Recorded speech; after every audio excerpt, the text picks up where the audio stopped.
In the hollow where the shadows fall, we gather round, we hear the call. Liquid fire from the mountain's hand burns like truth, but it tastes like sand. Oh, it sure feels right at the end of the day. Drink it up, let the story stay. The creek laughs low, the fire cracks loud. We lose ourselves in a moonlit crowd.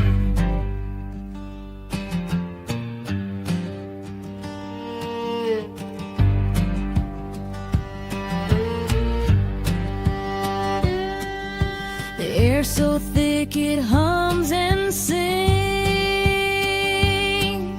a slow dance wrapped in unseen strings, clear as glass, but it bites like a snake, sharp and cold, every breath we take. Oh, the stars know our sins tonight. Sit that burn till the world spins right. The creek laughs low, the fire cracks loud. We lose ourselves in a moonlit crowd.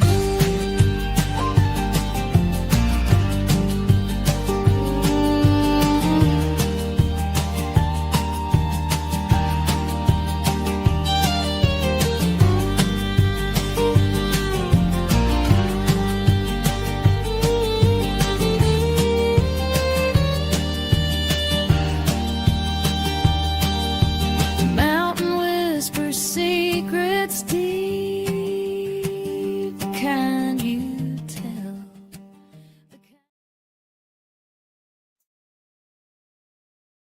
I've done it again. Hello, hello. I only done that twice today. Muted myself. You don't really want to hear what I have to say anyway. It's not that exciting for me. Welcome to the Defence Fest, and we actually have a couple of really special guests on today, and I'm pretty excited, I must say. The more I've got to know these women, the more astounded I am at how strong and thank you and dedicated they are to each other, and loyal, and my hat goes off to them.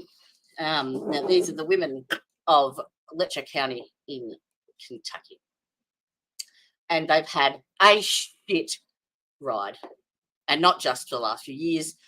We're talking 2 generations minimum. So hello, Miss Jerussia. Hello. Another Kentuckian. Luckily, she's a bit further out than you. And hello, Miss Tya. welcome to everyone. Thank you for joining us. Now, I'll do a little bit of a background. So Brandy and Tya are friends. So Brandy has lived in Letcher County her whole life, basically.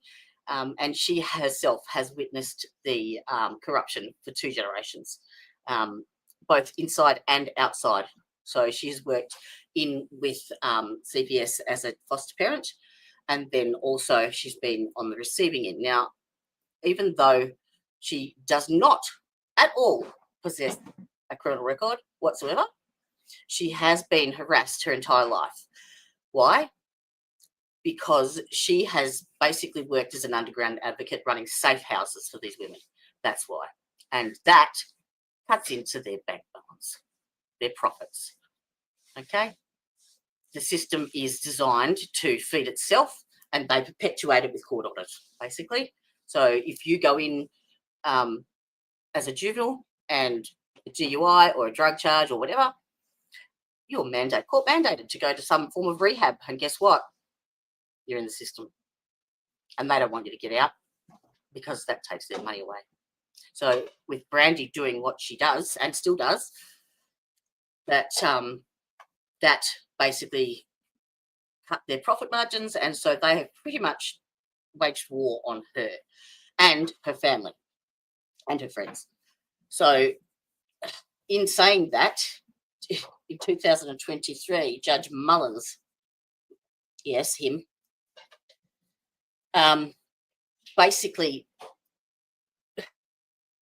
took Brandy's daughter, Sarah, took her 2 children from her custody and gave them to her ex, the father, basically. That was 18 months ago, and they have been in a court battle ever since. And the judges are just postponing it. And yeah, I'll let the girls go into more detail with that, but it's disgraceful, it's disgusting, and it needs to stop. It's rotten from the top to the bottom, from the core. Please stop that. What? What are you doing? Now, if you want to actually contact or support Brandy and Tya and Sarah, the links are all in the description box below. Oh, my baby. Hello, baby. Oh.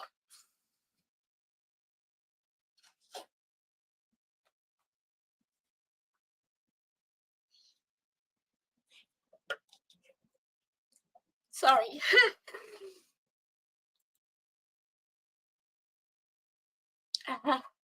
That's the first time my family's been on.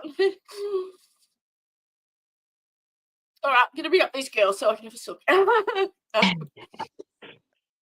Hi. Oh. Oh. Sorry. It's No. okay. Sorry, not one bit. Lacey, these are the beautiful ladies that I was telling you about. Hi, everybody.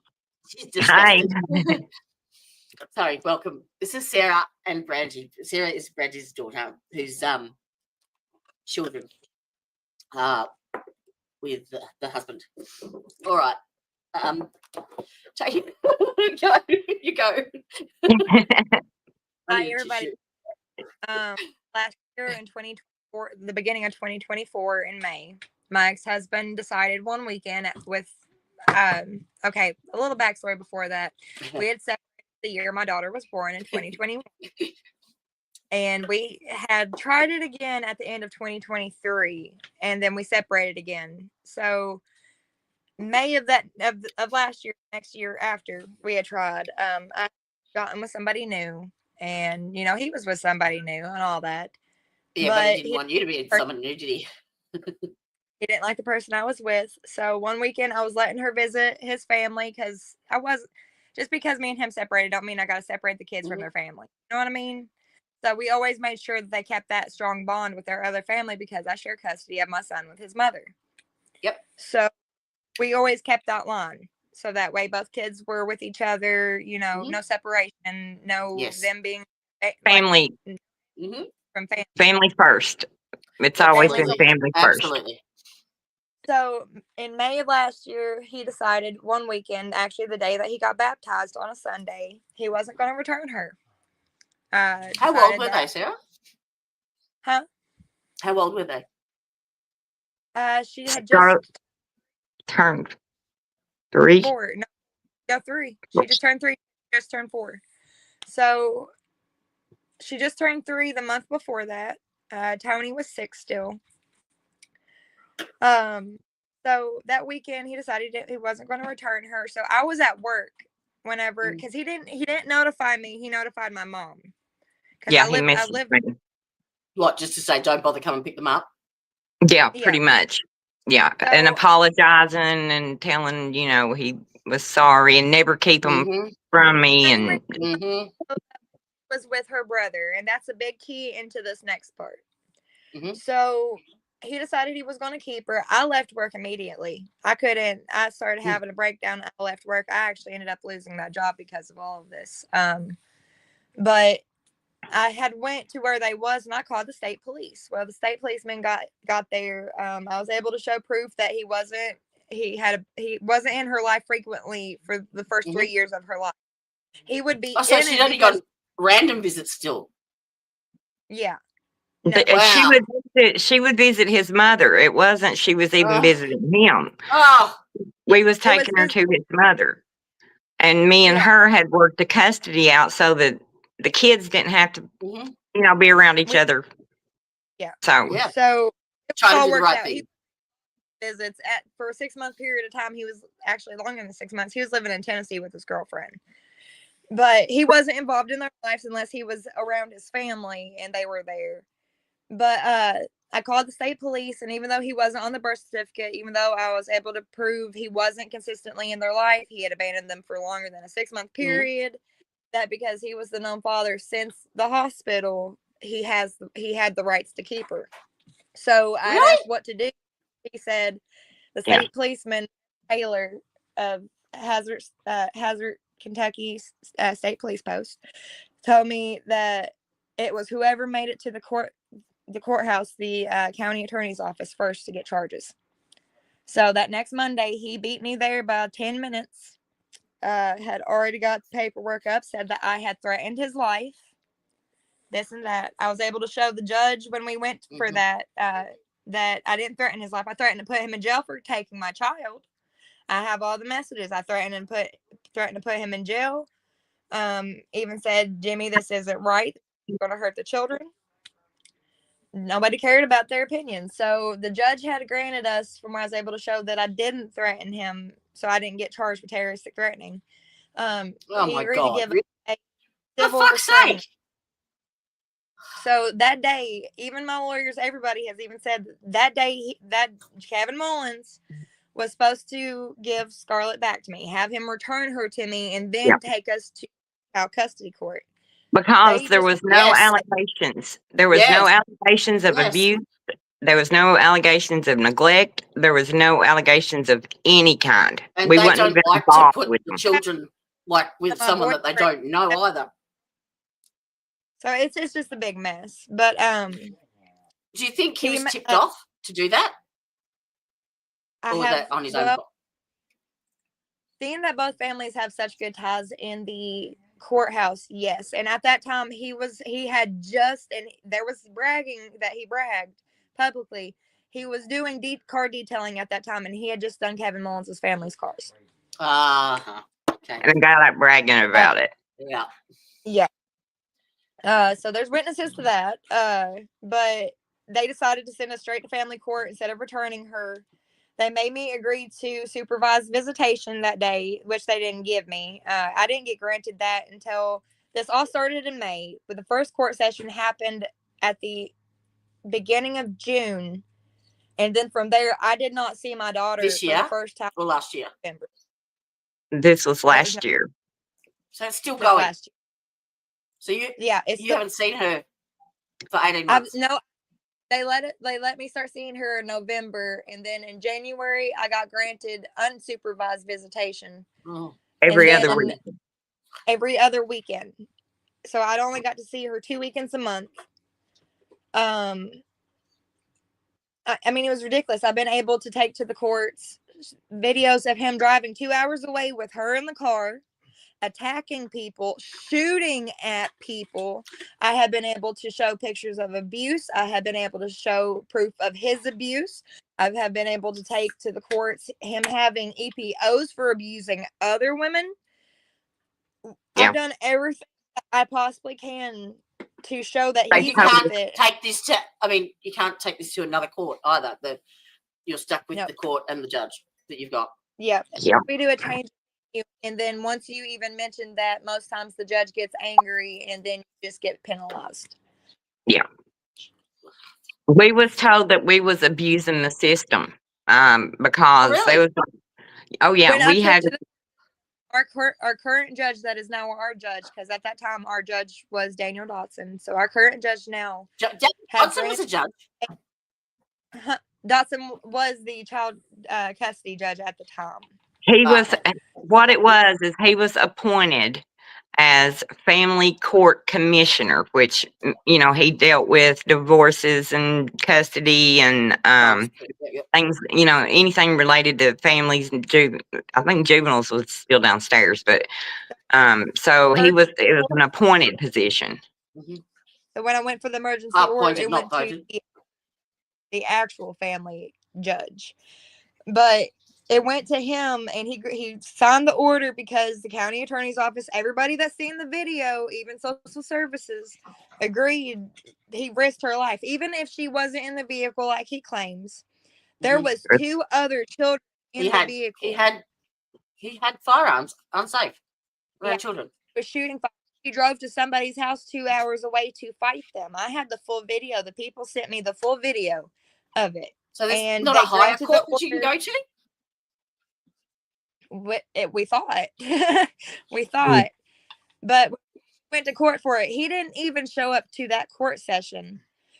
When I showed the judge the video and everything, the next time that we went, because we ended up doing 2 court visits over it, because the first time he didn't show up, the second time he came, he said that the gunshots you can hear was a screen door, and the judge told me that I was trying to manipulate the system to my liking. Oh, sorry.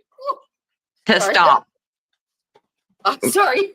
So I just deleted the comment accidentally. Sorry.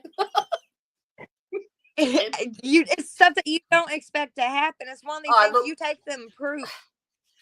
It's like it is. I know that over here it's really strict as well with child visitation and stuff, because I mean my brother had a son to a woman, and she just refused to let him have any contact once they broke up, and it was a long battle, and they had to then start with the supervised, and then every second. So to drag children away from their routine and their main parent, the courts don't really like that. That's a no-go. Yeah, but they've done the exact opposite to you, and that's you think that's down to basically who we are, I guess. Yeah. So this is like a bit of deja vu for you, Brandy, is it? Oh yeah, it is a lot. I didn't lose custody, of mine, and I had them, but just the harassment. They would come home from school when I got my divorce and everything kind of descent down, for us. Sarah had just turned 8, so she would come home from school and be like, being in school at 6 or 7 and them coming to interview me. That was So yeah, you gotta think they came a lot younger than that, Mom. That is right. I forgot. Taylor Because started drug court at 7. Yeah. You had to go to drug court at 7. No, her brother. Yeah. My brother. He was in drug court. How old was he? 14. He was the one that was just totally, from the time he was 14 till he was 30. Did he get picked up with a basic little charge or something, or marijuana? So marijuana. He wasn't even distributing. It was. He got caught smoking in high school. He was 14. Oh, wow. Yeah. And he got caught smoking, and they took him, Bert Sloan, the ex-jailer, was the school resource officer at the time. So he took him into the court system basically over that. Once they got him inside that system, they contacted me when he was 15 years old and told me they were giving him his GED. And I was like begging them, like, no, you can't do this. That's the only control I have is him being in school.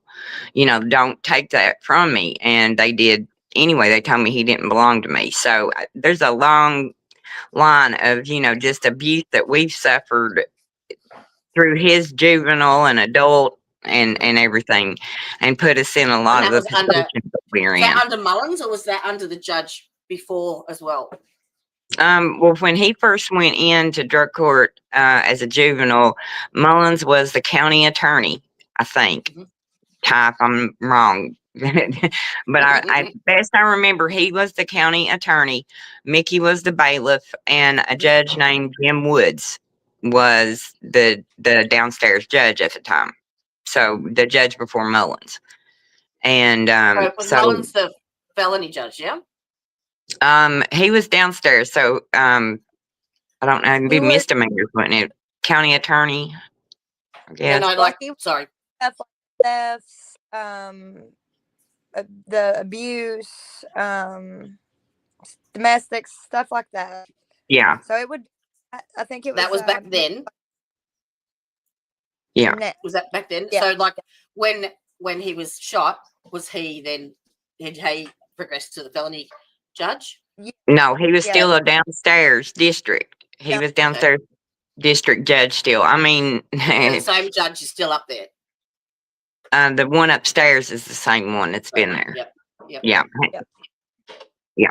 So, but you know, we've been dealing with it since 2006. I was thinking about it earlier that, you know, it's coming on 2026, and, you know, that's 20 years of either one or two of my kids, you know, have been involved in just off the wall stuff, you know, and then, you know, now my grandchildren, you know, it's like when, you know, I think that's why, well, and I think that's why I finally drew a line and was like, we need to talk. We need to speak up. We need to do something because I don't want my grandbaby or my granddaughter to go through what.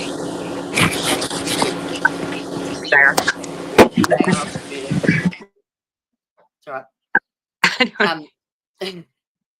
But yeah, I don't want them to have to go through, you know, because I mean, Sarah already is. And if, you know, Tya's daughter is, you know, going through, you know, things.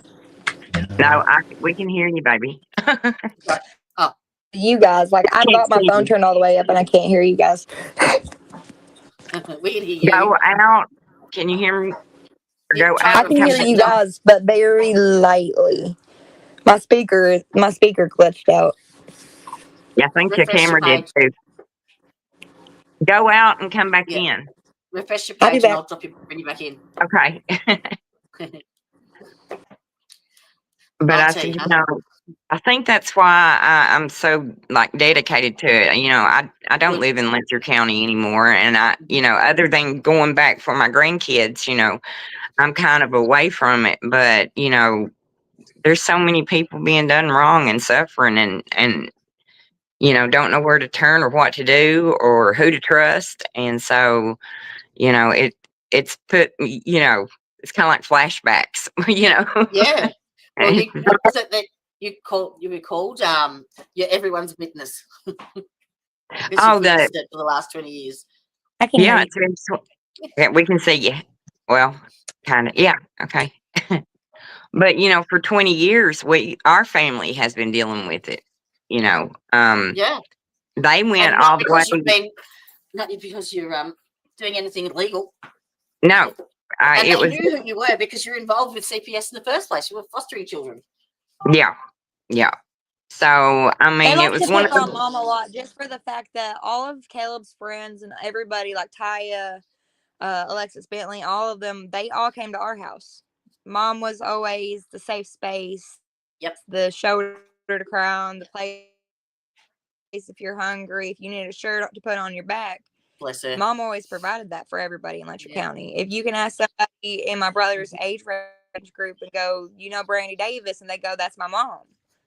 So Mom was a big light, and they didn't like that. If you got a fire inside of you, they like to put that out because that means you're going to spread good instead of the bad and stop their money flow.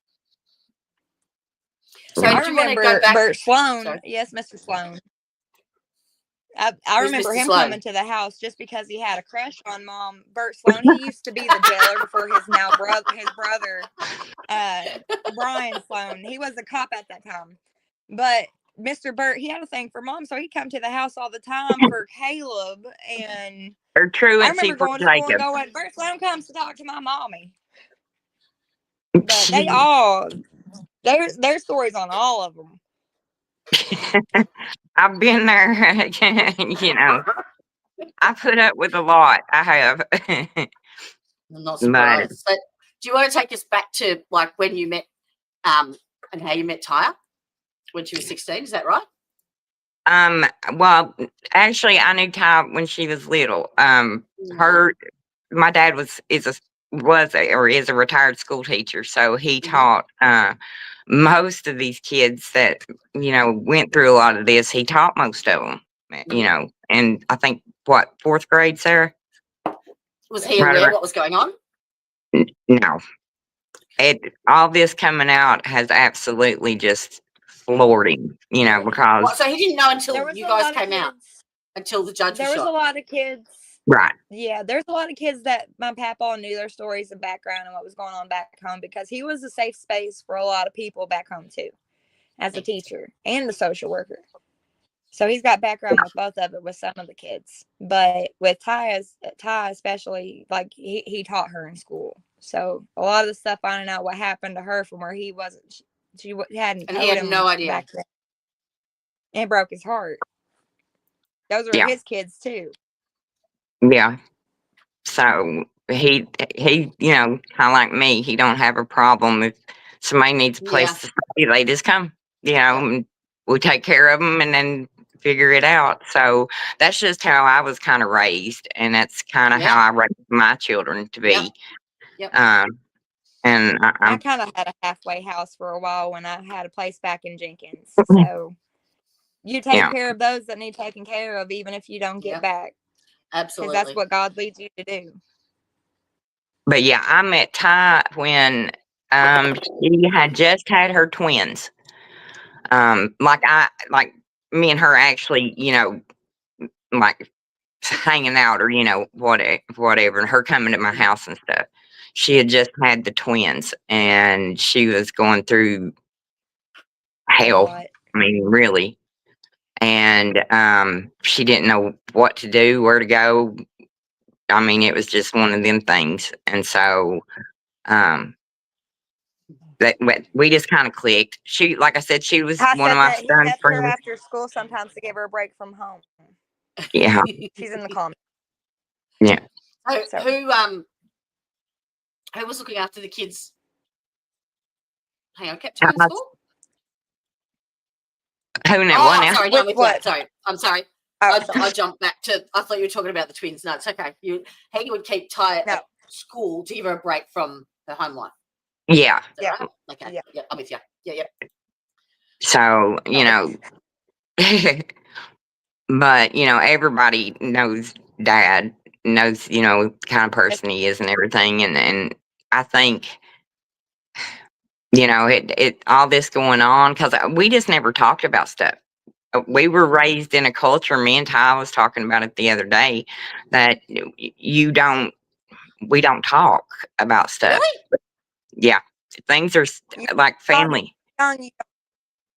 You don't talk. What about when your kids were in the system? You didn't tell him why? Oh, well, yeah, he knew all that was, going on then. But, by that time, he had just got over pancreatic cancer, and he had retired from teaching and everything. So we kind of kept a lot of the major stuff, the big stuff.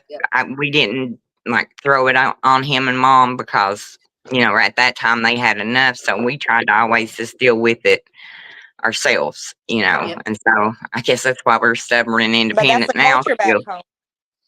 It is. It really is. Back home. And if that's the culture in that county, then I can understand how it didn't go noticed. Yeah. Everyone's keeping their mouth shut. You feel like you're in a wheel. They know something that ain't talked about. So. For those that don't know, that's and Mama had me. Yeah. Appalachian Dreamer is Tya. Yeah. Yep, that's Ty's in the comments if anybody wants to talk to her too. But yeah, she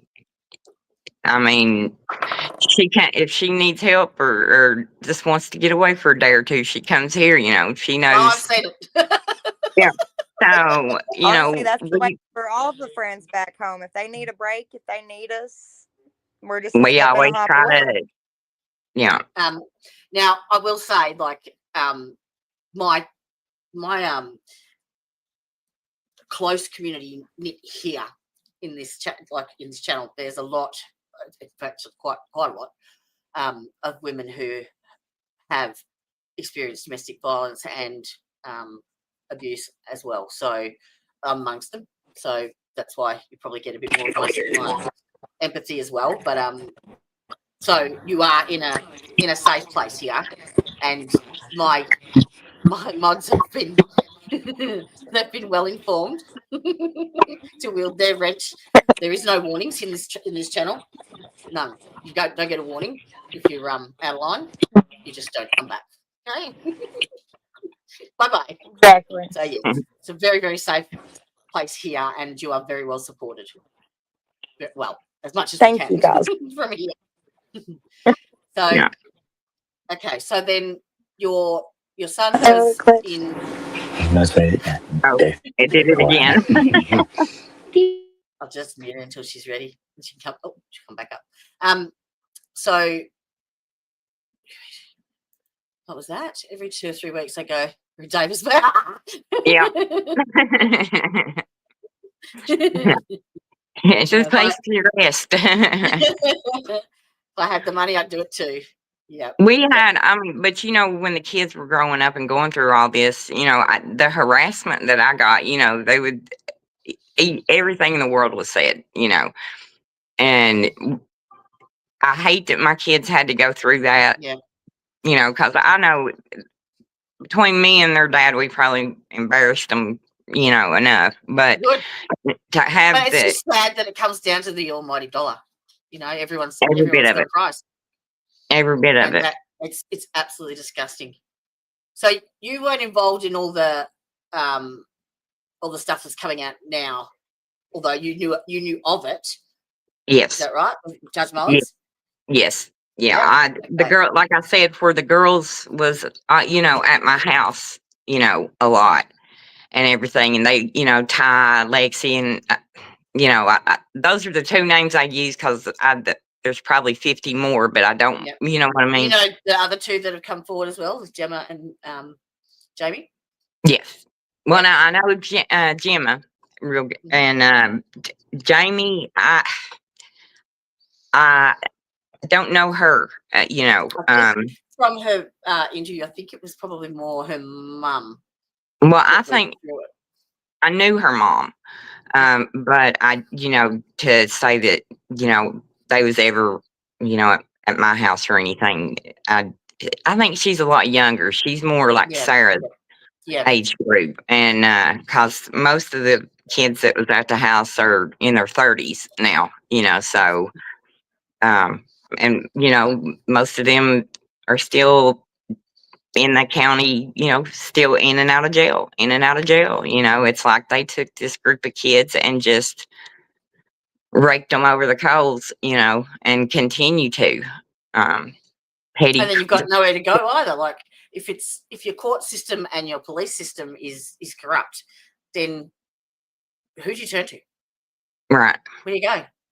And then the judge mandates your sanction, or mandates you what you're supposed to do as part of your sentence type of thing, to somewhere where they're going to make money out of you, and want to keep you there. So oh yeah, I mean, any providing sanctions led to rehabs led to it was just a constant cycle of things. Okay. I'm gonna let you tell about the rest with the babies and stuff before you. Okay, so jumping and skipping up to this last court date that we had just last week. Yeah. So we go in. So this entire time that he has had her, for the 1.5 years he's had her, his mother has had her. Yep. So previously in this past month, he decided to go take her from his mother, ripped her out of her brother's arms, his own son, ripped her out of his son's arms, and takes her out of school, takes her to pretty much not a very good place, but he takes her. He's homeless. They're homeless. They're He's homeless. living with his girlfriend, his new baby mama, because she's pregnant, whose family is in Crafts Folly. So they're homeless, staying with her family. So he So brings far. my child. He brings Scarlett to court, our 4-year-old daughter, instead of sending her to school, all that, because he doesn't have nobody to watch her. So I, being selfless, I already knew that because I've been in some recent trouble from where I didn't have the paperwork and everything. That at that time, I knew that they were going to be skeptical about giving her to me for emergency. So when we went up to talk to the judge, because his lawyer did not come, I asked the judge, I asked my lawyer, I said, can she at least go to his mother's house with her brother so I know she's safe? Because she's not safe. She's not safe at all. I know her father. I've got videos and evidence and proof enough of her father and recordings of both of my children talking about the violence that he has done in front of them just in this year. So Yeah. Have you got a protection order out against him, or? Yeah. So when we got to court, I noticed that his mother had her in her lap. He was letting her sit with his mom. That was the first time his mom got to see her in that period of time also. So as soon as I seen her, I started waving at her and blowing kisses, and she was giggling and everything. So her father decided to take her back there to where she couldn't see me. And she Every time cried. her little head would peek out, he would take and shove her up in his armpit while she was crying. So that entire time she was crying. So we get done. I asked the judge. They did whatever they did and set the new date for us to come back. So as we're leaving, because he's having to stay so that way our daughter can interview with the guardian ad litem, Miss Ashley Sturcombe. Oh, it's back. Okay. Okay, so she wanted to interview her. So as we were leaving to leave the courtroom, I stopped and I said, can I at least hug her? He said, yes, thank God. And she ran up to me, and the way that she hugged me, she didn't want to let go. She hugged me so tight, and she looked up at my mom, and she said, where are you going, Mama? And then she went and tucked her little head into me.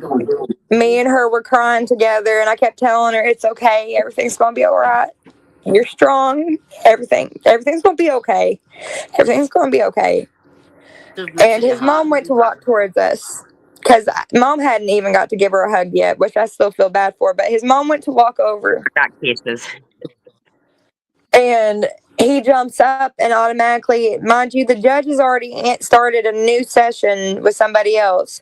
Jumps up in the middle of court, starts screaming, throwing a fit, starts playing So when he started coming at me and my daughter, I handed her up to his mom. Because automatically I already knew he's going to come at me. You're going to come at me with my daughter not in my hands. In the courtroom? Yeah. We're still in the courtroom, In the courtroom. So his immediate attention as I handed her up to his mom was to start trying to play tug of war with his mom over her.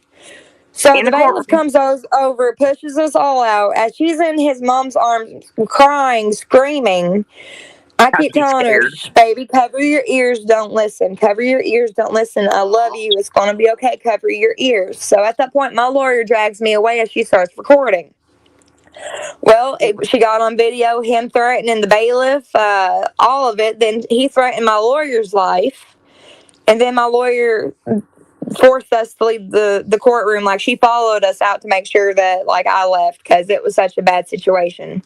So they're ordering him to do a mental evaluation. But this person just threw a fit in the middle of court, played tug of war with the child, threatens everybody, including the lawyers, bailiff, his mother, and you're still letting her go home with him. Yeah. The judge didn't with stop her him. scared like that. No.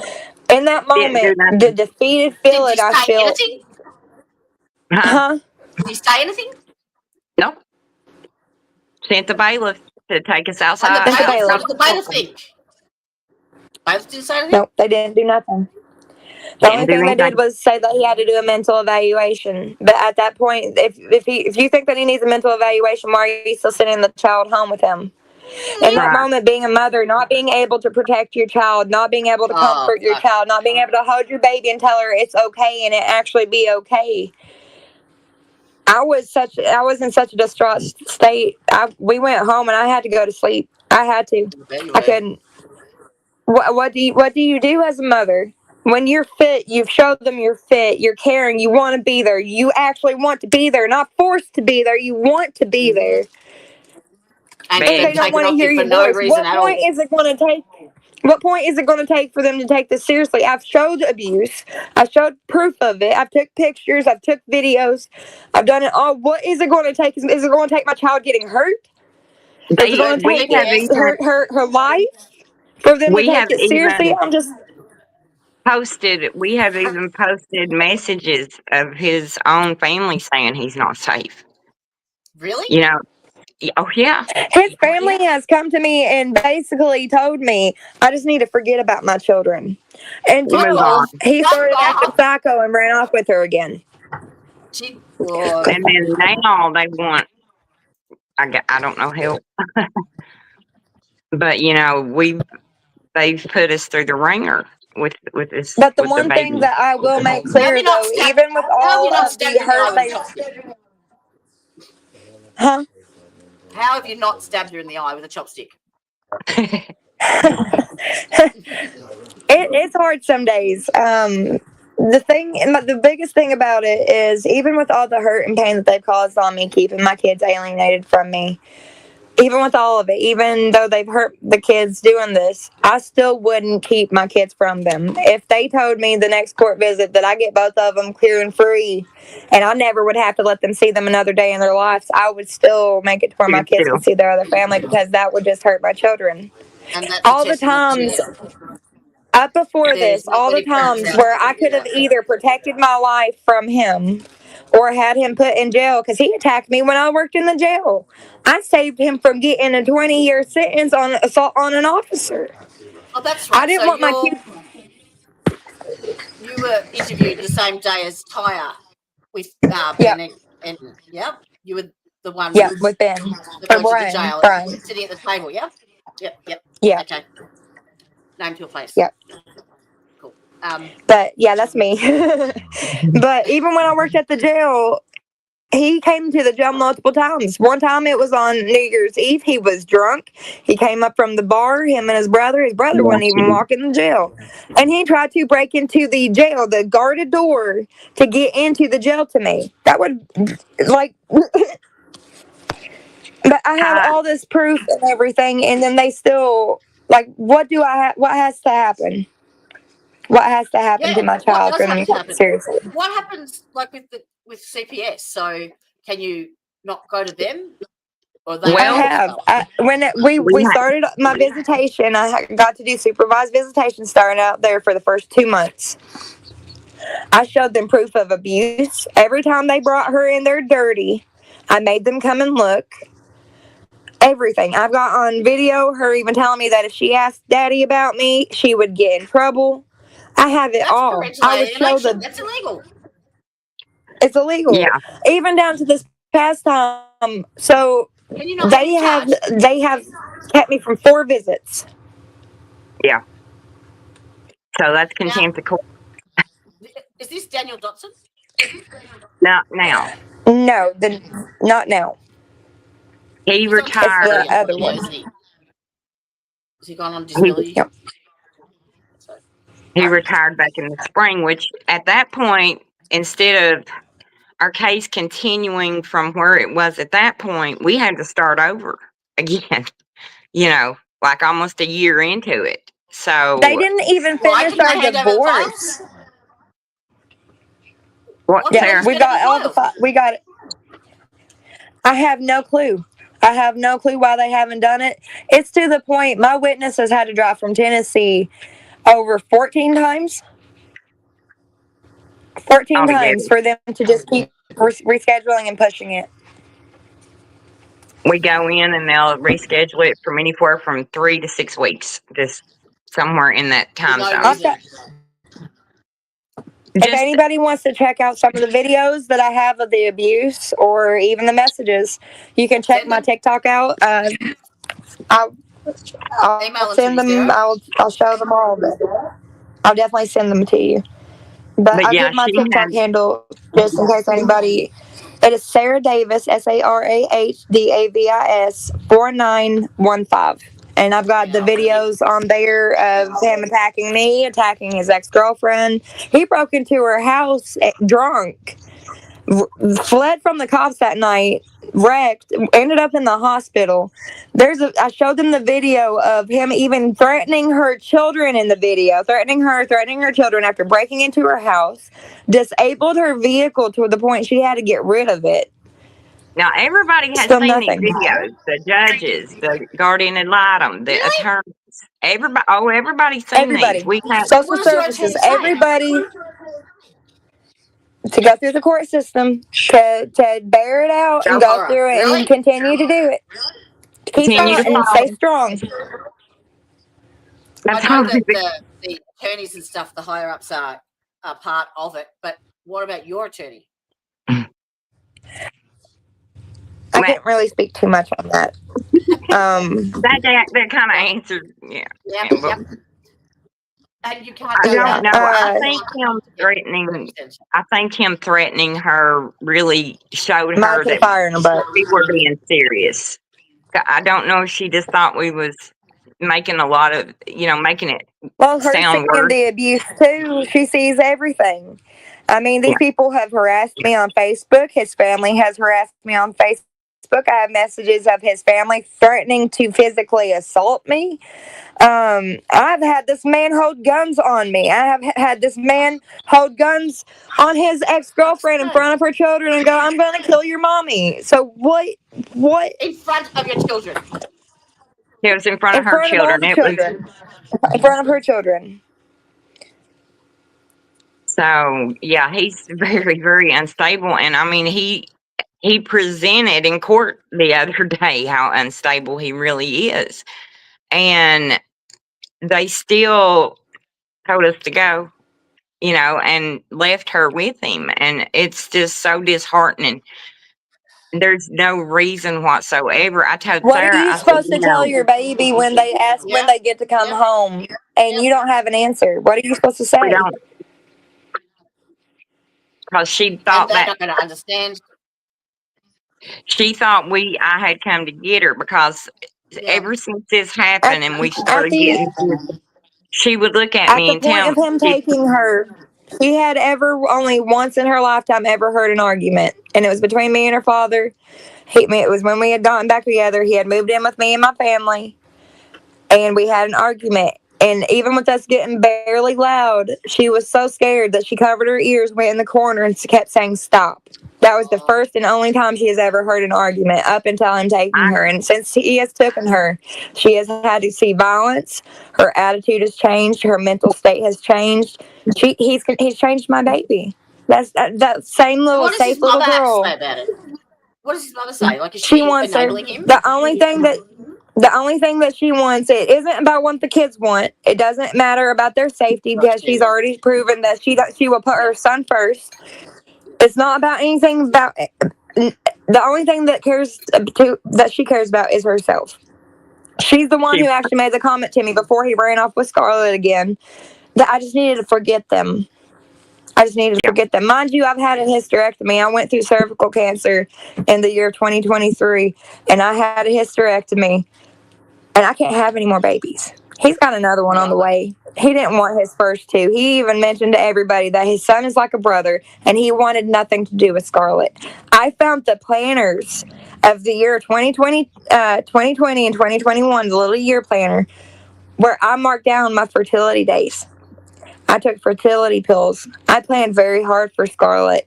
I spent and I still have the records because PayPal and Chime. I know, over $5,000 on getting ready for her, not including the money that my mom and my family paid to buy and have all their house stocked up too. The little girl had enough outfits that we could have changed her 20 times a day and her still have a new outfit that she never got to wear by the time she's 2. Up until the flood happened. The flood ended up taking a lot of it, but I had everything. But even at that, He never spent a penny. Even during that time, it was a natural disaster, and his family got wiped out. We got wiped out. We were living in campers, and me and his mom, we would Actually, work if you want things out. to be technical, the first 2 weeks after the flood, my family actually stayed in his house with Yeah, him and his girlfriend. That's how that's how close our close families we all were, and I were, tried to co-parent with him. and it was I've so got weird. pictures of us all going to family events together. Birthday, Christmas, Thanksgivings, Easters. We went to all of it to make sure that they got both sides of their family. Yeah, Why did they decide to take that from them? Why did they take a happy time where they got to have both of their families to being selfish and only wanting their time? It's only important that they get to see them. Why is it not important that they see their other family? Why do they not get to see their dying great grandfather and great grandmother before their life's end? Why do they not get to see their autoimmune deficiency grandmother? Why do they not get to see their two uncles that care about them, their great uncles, their aunts, my friends that see them as their like niece and nephews? That we're all missing time with them, and this is all time that we will never get back. I'll never get this time back with my kids. How old I is have she missed now, a year Sarah? and a half besides for every other weekend for a she's, couple. She's she's going to be 4. turning 5 in April. Yeah, So your son's She'll be older. turning 5 in April. yeah, he will Yeah, my be son will 8 be turning in 8 in January. January. We've missed Yeah. birthdays and holidays, and And honestly, I want to go ahead and say the details of that. With me and his mother, we shared custody of my son. When he was 6 months old, I tried to take my life.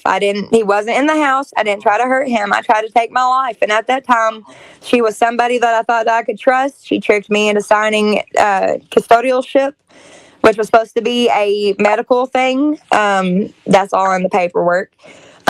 Which turned into her never returning guardianship over after I took the parenting classes. I started medication. I've been with the same doctor for what? This makes 6, 7 years, Mom. I've Yeah. stayed consistent with my mental health. I've done all the jumping through hoops, even to the point of one of the times she did give him back and was supposed to sign the paperwork to give him back to me. She then, after I had my miscarriage with the child between Scarlett and Tony, I called it Peanut because we didn't know what it was. A week after my miscarriage, took him away from me again because I was in classes to get my GED and he was spending an hour of time with my mother. Decided to take him See, away again, and we didn't get to see him for 6 months. during that time, 6 months. I went to jail one time, and one time only ever, and it was over. You weren't even supposed to have been. No, You had but Caleb's they knew that if medication they in your got wallet. they knew if they got me out of the way, Sarah was isolated, and they could Divide and convince her conquer. of anything. The arrest happened know. the day that I went to leave their father because he had kicked in the bathroom door on me, and I had it recorded. He kicked in the bathroom door on me. He assaulted me. He beat the crap out of me. I called my mother. She and my sister-in-law came and got me, and we went to go pick up my son. And at the same time of them showing up to pick up me, his brother pulled in the driveway to pick up him. His mother locked the door on me to keep me from getting my child. I called the cops. And they make the assumption of drugs being in the vehicle. The only thing my mother had on her that day of the arrest was my brother's medication. It was Suboxone. He just got put in jail a few months prior to that, and it was his medication. We proved it was his medication. So she got out of that completely. But it was a simple fact. It was to get them out of the way. I didn't have a license. I didn't have a vehicle. I didn't have any other way. So I showed the cop the abuse. He told me it wasn't abuse, laughed in my face, and left me with the abusers. So it's one of those things. I didn't have my family. They were taking my child from me, and I wanted to die. If somebody's keeping your kid from you, why do you want to live? I mean, honestly. It's okay, baby. Yeah. Sweetheart, my heart goes out to you. Them babies know you love them. They know we love them. Oh, It's and it's. for But someone to have this gone through all of system, that and this whole still system want to is just. share. It's like a vicious It's just hard. Yeah. It's definitely just cycle. hard because I know it's hurting my kids and the fact that I can't comfort them. Oh, Yeah, and it you broke won't be the It's my only job family to that's protect them. happened to either. Yeah. You can probably It's tell my job to protect them, and I feel like I've just failed. Even though it's the system failing us, it makes you feel like you fail as a parent. I know. It's I that know it well. degrading and belittling thing that they Yep. kind of like an initiation, almost like, we're going to take everything you have, everything you love, everything you care Yep. about. Yep. We're going to strip you of all And of it. and that's the thing. I was never selfish with it. If they wanted extra time with her, I wasn't selfish. All the pain in the past 9 years of knowing that family, all the pain and everything, I never let it bother me to affect their relationship with them. Why would they want to hurt my kids?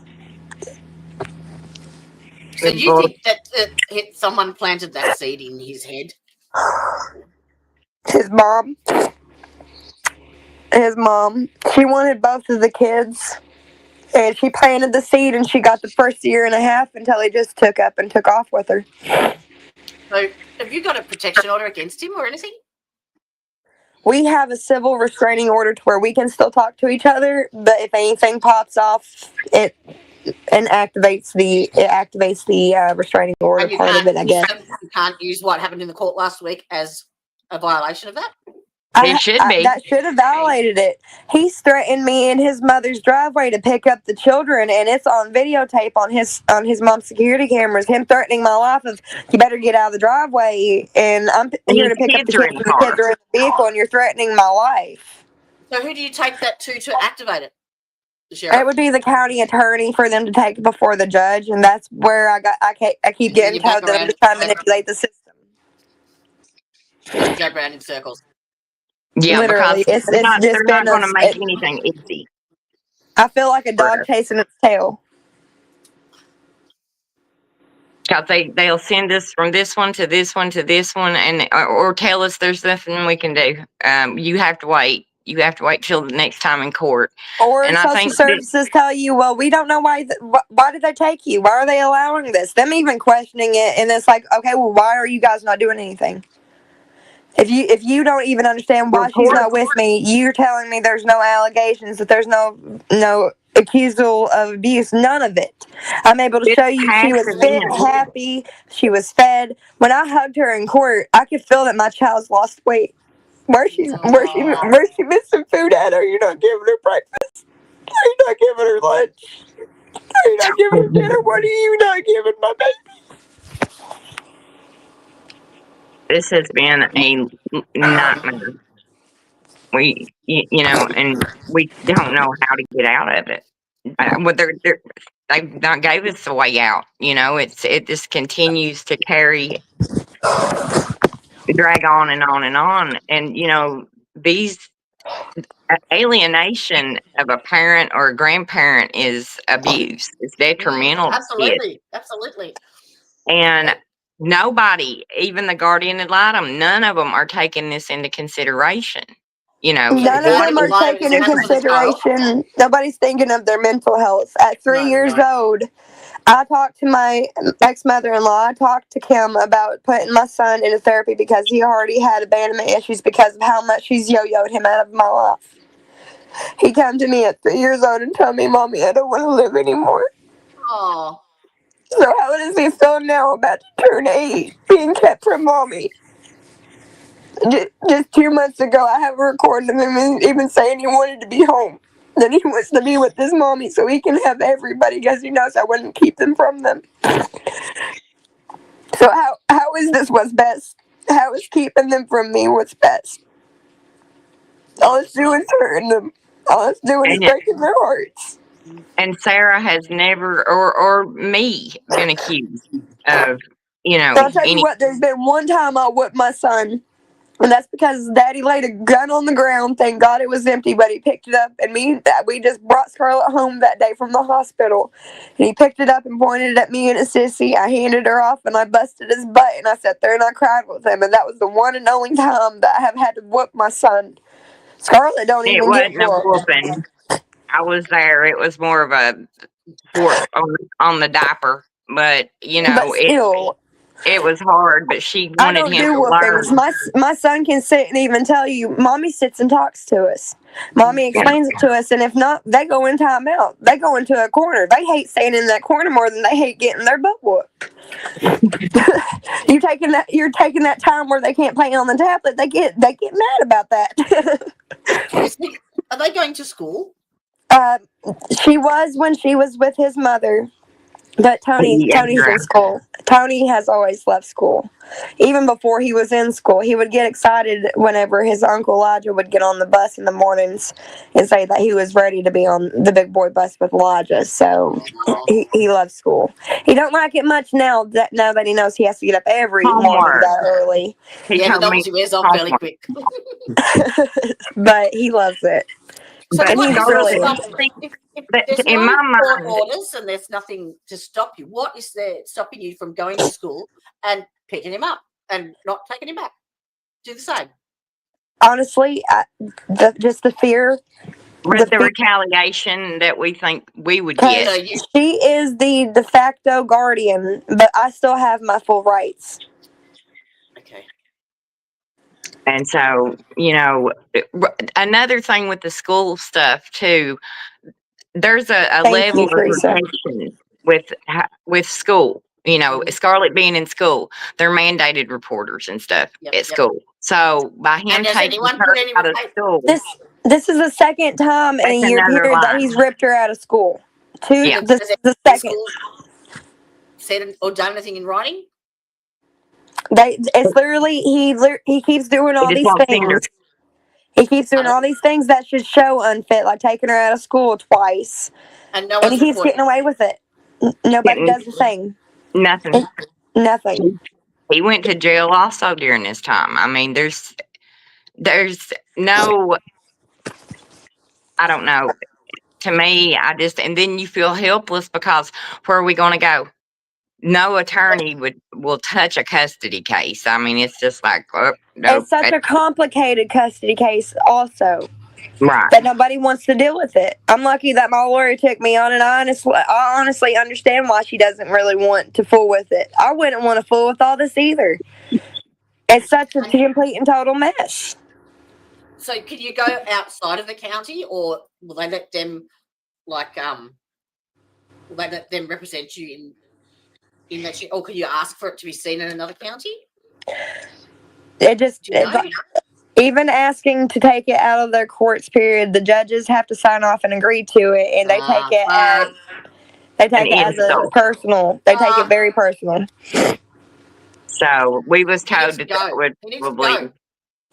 I have a friend that was actually in custody court also, because she's dealing with the same thing, sort of. And she asked to be moved court sessions, and the judge flipped out on her, told her, "You ain't getting what you want, and you ain't getting to see your kid. Leave. Come back another day." Yeah. There's no rules. Period. We There's are no. in Letcher County. We are the wild, wild west. It's We how are it the wild, feels. wild west. Stuff that You've shouldn't got happen happens, and you've nobody wants. got people in positions of power that need to be doing certain jobs or And doing they're them abusing it. better. And, you've got all this abuse. They're just turning the other way because they simply maybe just don't like us. I don't know. But they're looking the other way at all this evidence. And, like Sarah said, what's got to happen? Yeah. Before they kind of stop and say, this Judge on lady. the Why is my evidence good enough to help other people? Okay, so the people who gave me the video recording of him going up there, attacking them, and him shooting at them with my child in the car and another child present. So when they sent me that video, I sent them a bunch of my evidence. They got custody of their 3 kids. That man got custody of his 3 kids because the mom was dating my ex-husband. So if they were able to completely terminate her rights and take those children just because of my evidence of the man that she was with, why are my children with him? Why? Why did that court system see, oh, this man is dangerous, but our court system goes, oh, he's perfectly fine? Yeah, it was in another county, actually down this way more, but they seen that he was psychotic and they didn't want children around him. But yet He has made an embarrassment of the court of Letcher County Courthouse. They've embarrassed themselves basically with this. How can you not put how Can you not care that you're putting a child's life in danger with the proof? They see You know, have this. him charged. Like, surely That was there's someone out there. And we I really don't. need to get this out to the legal system and hope that someone comes forward and And the Is sad that thing right? of it is we're not the only family no, going no. going through this right now. And And you're probably you just scratching the surface. yeah. And this is only coming to light now because of Mickey. But Mickey doing that led a big gateway, and this actually left a comment on one of Lila, his daughter's videos the other day on TikTok. She's beautiful, isn't she? She She's is. beautiful. She's always been a beautiful I girl. just looking at her hair, it's like she's like a Barbie doll. She is. Oh, when she was younger. Oh, the videos that she do with her daddy when he became sheriff and everything. She's always been gorgeous. She's daddy's girl, yeah. But Big time. I even told her that he would be proud of how much she stepped up. But he was a big staple for Letcher County. He actually cared about cleaning things up. Yes, he might have kept a blind eye and all this stuff, but you got to think. At the same time, he has to live in this county and work in it. Right. Yes. For how long? Right. So where does he go? But he was fixing what he could, what he had the And power there's to never fix. ever been any allegations or any reports or anything that he has ever been involved in what's gone on at all. There too. Is that right? But yeah, We don't. Yeah, we've not had anybody or had. Well, I've not heard of anyone, and I've been digging. So So I there's think not think been a single person say anything bad. Really, I mean, he was always fair with everybody. He was a happy-go-lucky man.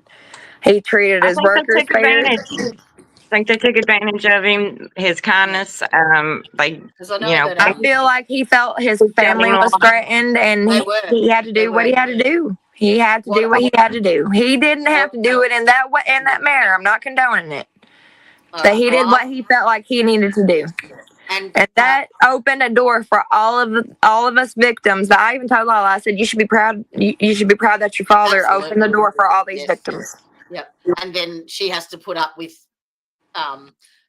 people making assumptions and accusations and Oh, Yeah. that has Yeah. absolutely burnt my butt. That has. And I'm going to be coming out with a video on TikTok soon for that one. Mom and Ty just keep telling me I need to edge it down a little bit. well, the thing is, it's a volatile environment. Okay, so like I've done a bit of digging on Daniel Dotson in particular, and from what that I've seen, he's almost like the gatekeeper. Like, so when Mickey had to go for that deposition for Ben Steins, he accompanied him down there, not as a representative of the law, but to make sure he kept his mouth shut. Yep. Yeah. Guys, I'm going to step out for just a minute, and I'll be right back. Okay. Okay. Allegedly, it's what I've seen and what I found. Allegedly, it was him that threatened Mickey's wife and child, and Lala, and the video of the actual day of the shooting, where Mickey goes off to do that food delivery with the preacher. Mm-hmm. Yeah. It was a normal regular client that they were going to see. And apparently he was led out into the bush somewhere. Yeah. And that's why he came back as paranoid as he was. Yeah. Okay. So that's what I've been able to, as I said, it's alleged, but it makes sense. Yeah, I think that like where we're from the area, like I told you, we say things and just assume everybody knows who we're talking about or what we're talking about because we know, we're not realizing that, other people family tree. The community dynamics, and so it's kind of, hard to deal with things and, to have somebody like Daniel Dotson over family court and over our families and our, it's kind of ironic Maybe I don't I don't know, but there's so many ties that tie in with that, with what happened with I Mickey, don't. because if I you think look he at the didn't know what else to do. interviews after the shooting, him Yeah. talking about things, he was just, I thought, wow, it kind I, of shocked me that he said some of the things he said.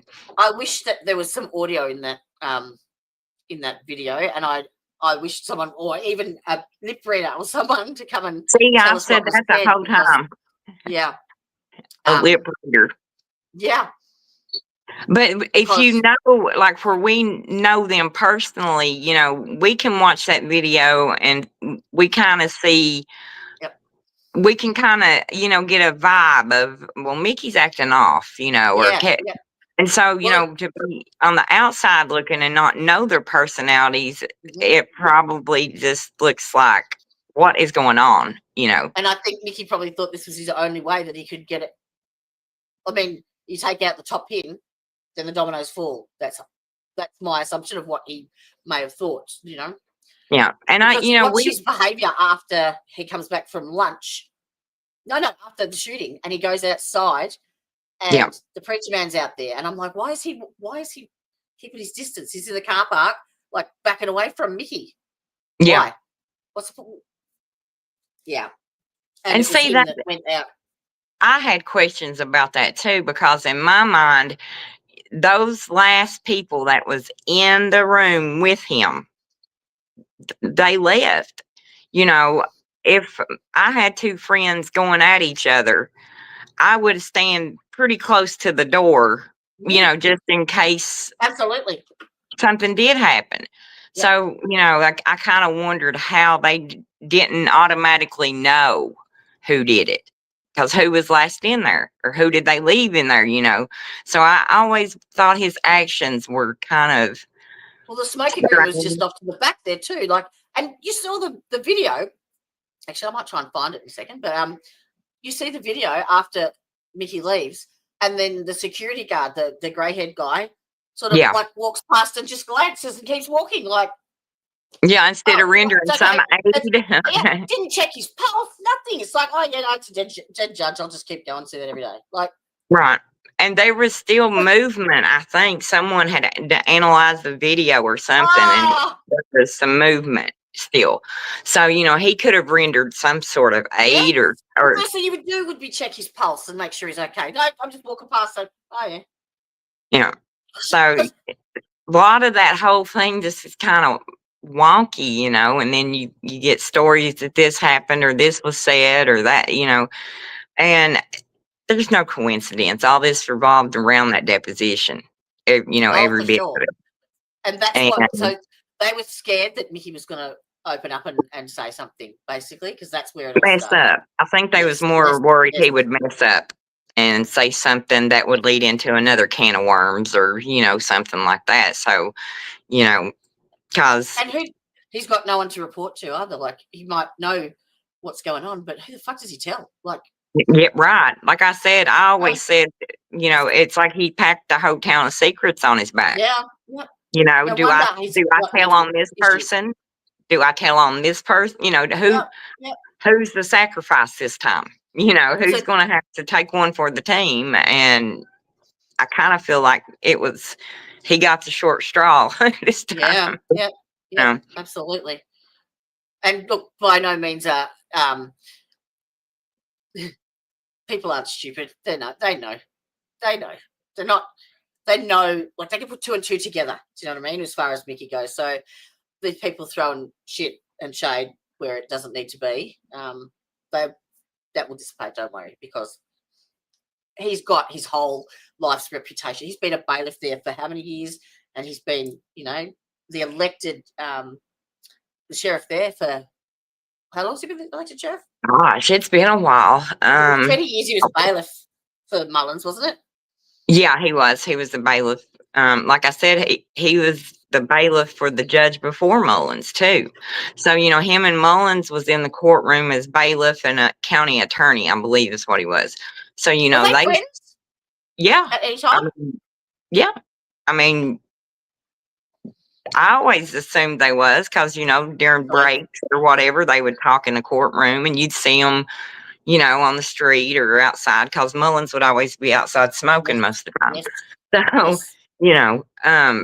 but I always just assumed they were friends because, they Then might not be again, best buddies, you just best of said you were friends. brought up in that environment, so maybe they were just putting on that front too. Who knows? Right. So, I mean, because there was a lot of things that went on, gosh, 20 years ago. You had different players in town doing different things. And so, So has it gotten worse over the 20 years, or is it?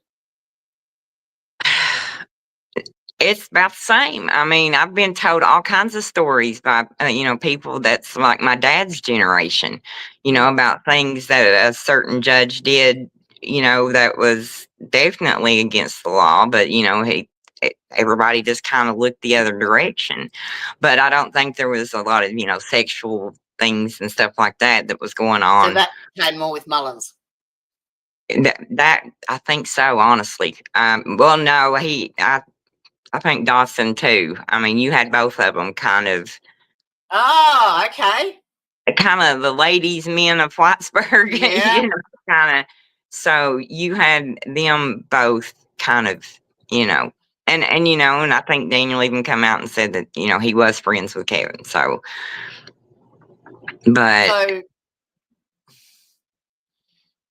because initially, because Terithia obviously is, she lives in Kentucky, and we speak every day, and she was the one that put me onto this, and I forgot what I was going to fucking say now. You know how you have that brain fog, yeah? Mm-hmm. I do that a lot. I do that a lot. I was actually laughing because I'm like, what a, Brian is there's non-zero chance of jury nullification in this case, and I was like, what?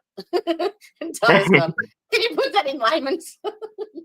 So the jury might hear what's happening in this case and decide to find Mickey not guilty, even if he's technically, yeah, but it's Kentucky is one of the states that the prosecution can request for a change of venue, which they have done. Yeah. And that hasn't been ruled on yet.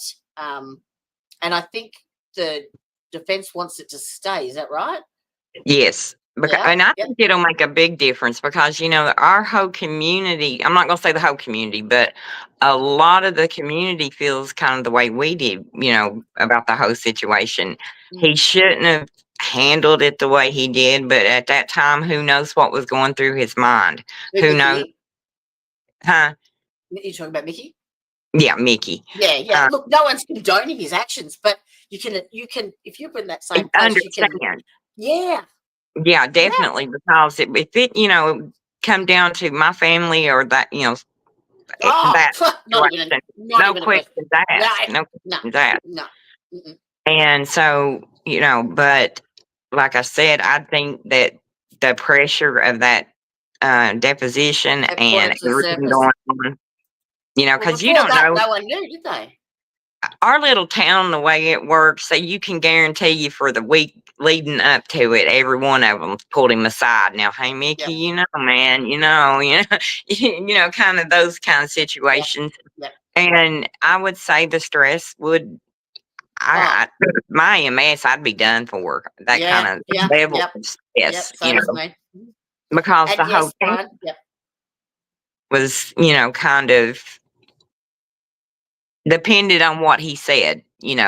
Does it end here or do they investigate further? Kind of, and that's what Daniel was there for. The added pressure of having him sitting there, making sure that he didn't say anything.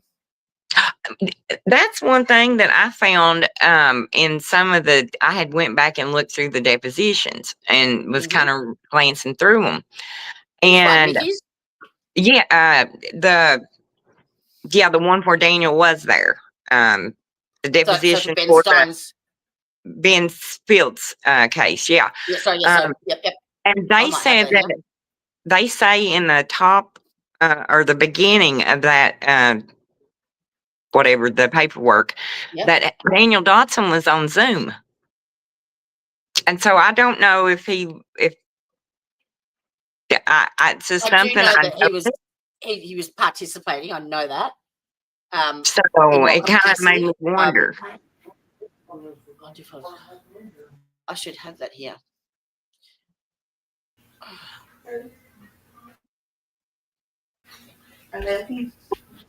Is it Ty? Yes. It's my Ty. That worked out I great took Sarah, sorry. that was working good until the sound went out on Restream. So I just said I'll just close this one out and then finish up with you all. Oh, Then me and the Brandy dual can stream have this on for our didn't stop post show. working, did it? The dual Huh? stream stopped? Yeah. What? She said, "Did your stream stop?" Oh, You did. yes, it stopped. Okay. Yeah. I've still got it Yeah, recording. we So I started can having get it over to you, technical glitches.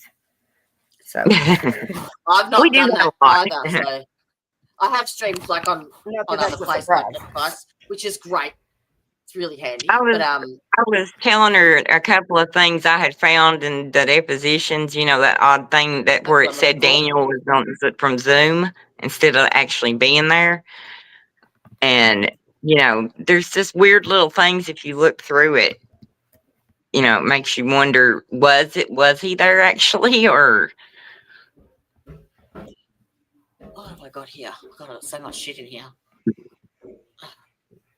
Oh, that's a good one. But it said something Ben about the Fields interview. honorable Daniel Dotson or something. I've got Ben But it said Fields, via Zoom.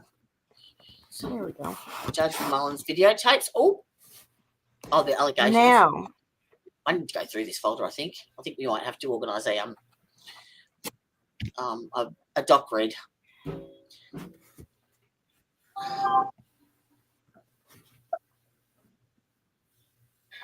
I'm sure I've got it here somewhere.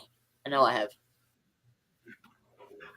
I cried so much my mascara's all clumped together on one Yeah. corner of my eye. Have a look at My this. eye does that. My fake glass is falling off. That one I was up blubbering. Yeah, that one got me. That was. You've just gone live It makes again. it fresh, remembering going through it with my kids. Yeah. Yeah. That's what So I have was you heard saying. from Leah? We're not the only ones. We're not the only ones. No, you're not. Have you heard from Leah? Yes, she came and ate Thanksgiving dinner today. So We she's out. finally got her bonded out. My sister helped round up the rest of the bond money. Yes, and her case still makes no sense. None. Listen what they did. Okay, just a few months ago, they transferred her pretrial diversion to a probation office in Floyd County. Yeah. Because in court, her probation officer got caught lying 4 times. Got caught perjuring 4 times under oath by the judge and got called out for it. So she decided, I'm just leaving the area. Like, just let me get the hell out of here. Give me a different officer somewhere else. Send me to a different county. So that's what they did. This officer tells her that, he ain't doing no nonsense. First time she fucks up, he's going to revoke her. And she's like, okay, cool. Like, she's got her shit together. She's really doing the right thing. She's really clean. She's really been working. She's trying to build a life. She just got married. And so she gets that false arrest in Pike County for the PI. That was impounded her car. Yeah, but Cost the warrant was in $350 to Letcher. get the car out of impound, and they busted the headlights out of it.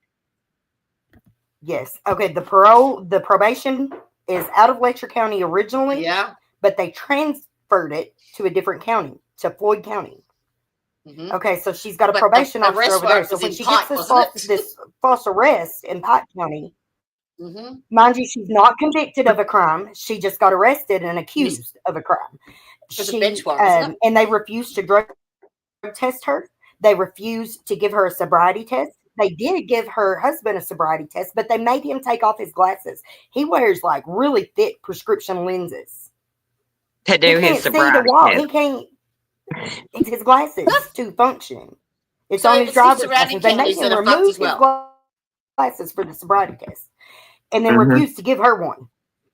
He told me that I was lucky. This cop tells me on the phone that I'm lucky that he don't charge them both with the DUI, and I just needed to just let it ride. Is that do you think because they of weren't the in weren't a even in a relationship to car. you? So is that The do you think fuck you because of mean? the relationship to you? They weren't in a car to be charged with the DUI. Yeah, they weren't even No, in a no, car. Yes, absolutely. I get It was it. 4 But carloads of state police and Pikeville City Police. 4 carloads came up on 2 22-year-old kids in the park. so they're targeting your family as well. Oh yeah. They just got off work. She lost her engagement ring, her wedding ring, earlier that day. And whenever they got done working, they went back to where they were at to go and see if they could find her ring. And they did find it. So then they bust the headlights out of the car and everything. And then just a few days later, she goes in to see her probation officer, who's not in the office. And he admits that he was aware that Letcher County put a court date for a status hearing on her. And he was supposed to notify her and did not. And so, like, the next day or the day of the court, they issued a bench warrant from Letcher County on a Pike County charge, had her arrested in Floyd County, and Yeah, I held know. for 2 weeks. Get this. So they held her for 2 2 weeks days on no after she charge. was in there, they pull her out for a rehab assessment. She's already completed. She has completed 2 stints in rehab already. Completed long term, 6 to 9 months. Certificate, sober living, did the whole works, and did their IOP program 4 separate times successfully. And they come in 2 days after she's in jail to assess her for rehab again. She said, "Fuck you, get the fuck out of here. You can just go ahead and revoke me. We ain't doing this again. This is retarded." She said, "I haven't used in months. Nobody will even give me a drug test. But no, fuck y'all. Get out of here with that shit." Because she said, "Mama, what am I supposed to do?" I was like, "Exactly what you did. Tell them no. Tell them to fuck off." Because it's just a big fucking money scam. It's all it is. Yep. It's a Medicaid fraud scam. Yeah. Oh, it makes me fucking mad. It makes me. It ties into Pardon my the mouth. court system, and I mean, it's just When my it baby's involved. weeps. It makes me so angry. It And they weeps put a through everything. $500 bond on her that we just had to come up with, or they were $5,000 that we had to come up with $500 to get her out of jail. So they basically stole her car, held it for ransom, and then kidnapped my kid and held her for ransom. So no For charge. nothing. They held her for She 2 has not weeks. committed a crime. None. They No couldn't. charge. Status hearing. Letcher County refused to come and get her. They set a bond, but refused to come and get her. Because they ain't got a right to come and get her. If they would have come and got her, that would have been fucking kidnapping. Yeah. Like, everything about it is illegal. And it's got my blood boiling. Yeah. And So how do you- I'm not going to take it lightly. We can contest the validity of the warrant. We need a lawyer to do so. Yeah. And that See, I that's don't the have spot yet. we're So, all in. It's like that's the main situation that we're all in. Is every Yeah. one of us need They're a all lawyer involved. to ChatGPT is my lawyer. present our stuff. You know, Yep. we have Yep. all these motions and this and that and contempt of courts and all these things that we We have could file, motions, and but they we tell know us what we need needs a to be lawyer. done, but We need an Alan Jackson we pro don't bono. have the legal capacity to do like all of it. So, You need and we just need representation guidance from and advice. somewhere Maybe we else, should file this somewhere instead of fresh. this. You know, like I don't even know where to start Yeah. with this whole shit. Yeah. Yeah. 'Cause it does. It gets so frustrating when you see your Desperately, kids. Absolutely. I don't have money When for you a see your retainer. I mean, but if we can scrape up bond money, we can scrape up some retainer money. If anybody, Have you know, you I'm got a hoping that we GoFundMe can or get somebody to anything? go pro bono until, Yeah. like, Yep. Yep. you know, Well, the I'm more than future, happy to until our spread that business and try develops a little bit more, and then and you know maybe then, it's but me and Ty. You know, we talk constantly, and you yeah, know we need it's the fact of watching desperately our for child kids, custody, to watching contest my our parole, babies to contest the warrant, all of it. go through all this stuff is heartbreaking because they ain't nothing we can do, and I feel like sometimes they punish them because of us. You know, Yeah. And then you got and the guilt on top of And that. mind you, on top of that, her father was just murdered in Yeah. prison. We just buried her dad, whose body was returned to us beaten, and he had been left in the hole and deprived of his heart medication Yeah. for over a week until he died Yeah. from a heart attack. Because he was Yep. in They he killed was him in in prison. incarcerated still, wasn't he? She kept messaging, sending me texts and text messages saying, Mama, I've got a bad feeling. What if they do what they did to Dad? What if they kill me? What the fuck do you do with that information? You know, like, who do you call? What do you do? Yeah. We need a lawyer for that too. We need somebody to fucking take that shit on too. Yeah. We need a wrongful death. We need an investigation. Yep. Yeah, definitely. Now, did you? I've got all the Did you proof. think We've got that? pictures of his beaten body. I've got the copy of the autopsy saying that it was his heart. I've Yes. got witness testimony from other inmates that was in the He was hole hot with shot, him yeah? during the entire week that they deprived him of his medication while he beat on the door screaming for help. How old was he? Screaming, I'm going to die without my medicine. Yeah. He's what, 45? 47. 47. And the drug screen 47. apparently clear, I'm wasn't 40 it? this year. I turned 40 this year, so he would have been 47 in August. And do you think there was any other drugs involved that they? Do what? Do you think he was drugged at all? Well, No. he didn't have He had a bad defense heart. works. He was already in congestive heart failure. The only reason he was at that prison was because he was sent back to jail in Letcher County on a probation violation, and Traffic thing, wasn't they it? sent him to LaGrange for medical care for his heart so he could receive his medication. And they put him in the hole and deprived him of it. Because he was in heart failure already.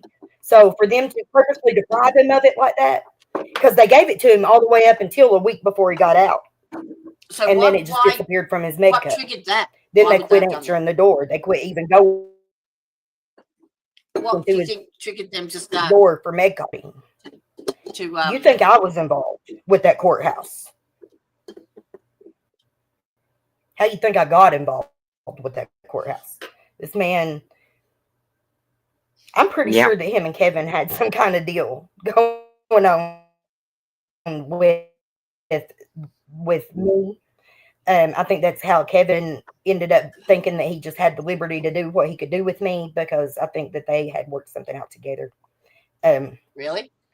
Yeah. I was 13 whenever I moved in with him, and I got pregnant with Leah shortly after I met Kevin.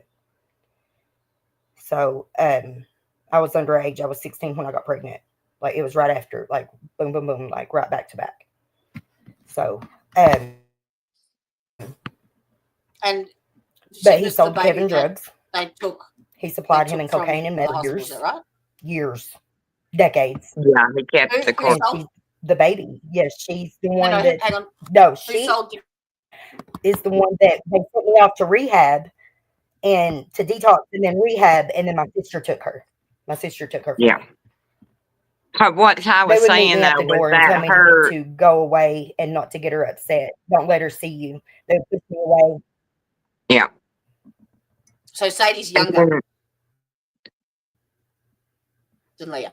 But with Clarence, her dad, our family has been deeply involved with these monsters.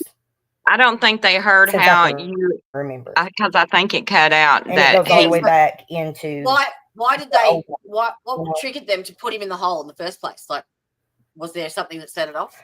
and get this, Lexi's dad is Clarence's first cousin. Listen, Yep. Lexi's dad is Clarence's first cousin. Yep. And Lexi was sold right into the courthouse too.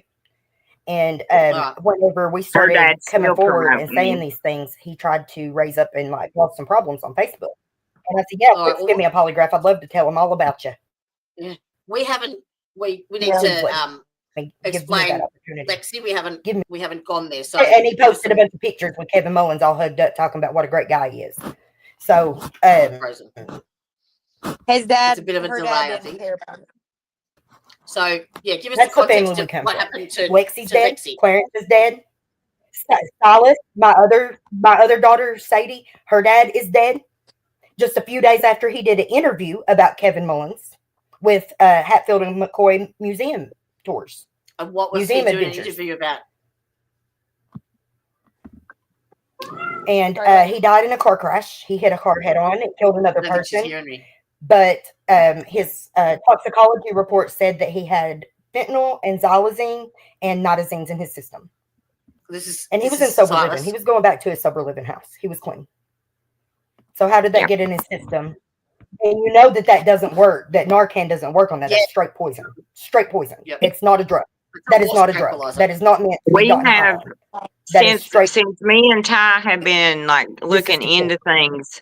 Yeah. A lot of the people Well, that's and the nitazines are hundreds of times more powerful than fentanyl and carfentanil, and Narcan can't touch it. It can't touch it. Up to 10, 12 doses of Narcan, and you're still dead. Yeah.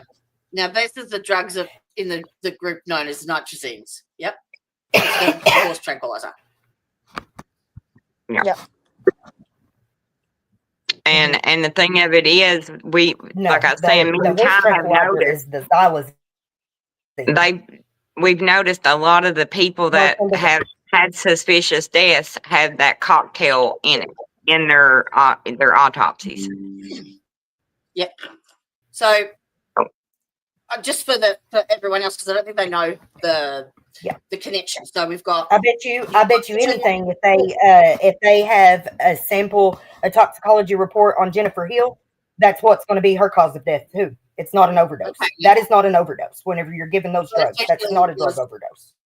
Jennifer Hill was the witness that was going to Sabrina Atkins. Is that right? Yes. Yep. Yes. Okay.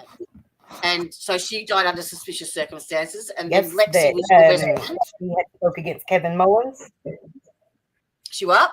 They told her that they were going to give her a hot shot and overdose her. They told her how they were going to kill her. They told her they'd make it look like an overdose. Why? They told her that before they killed her.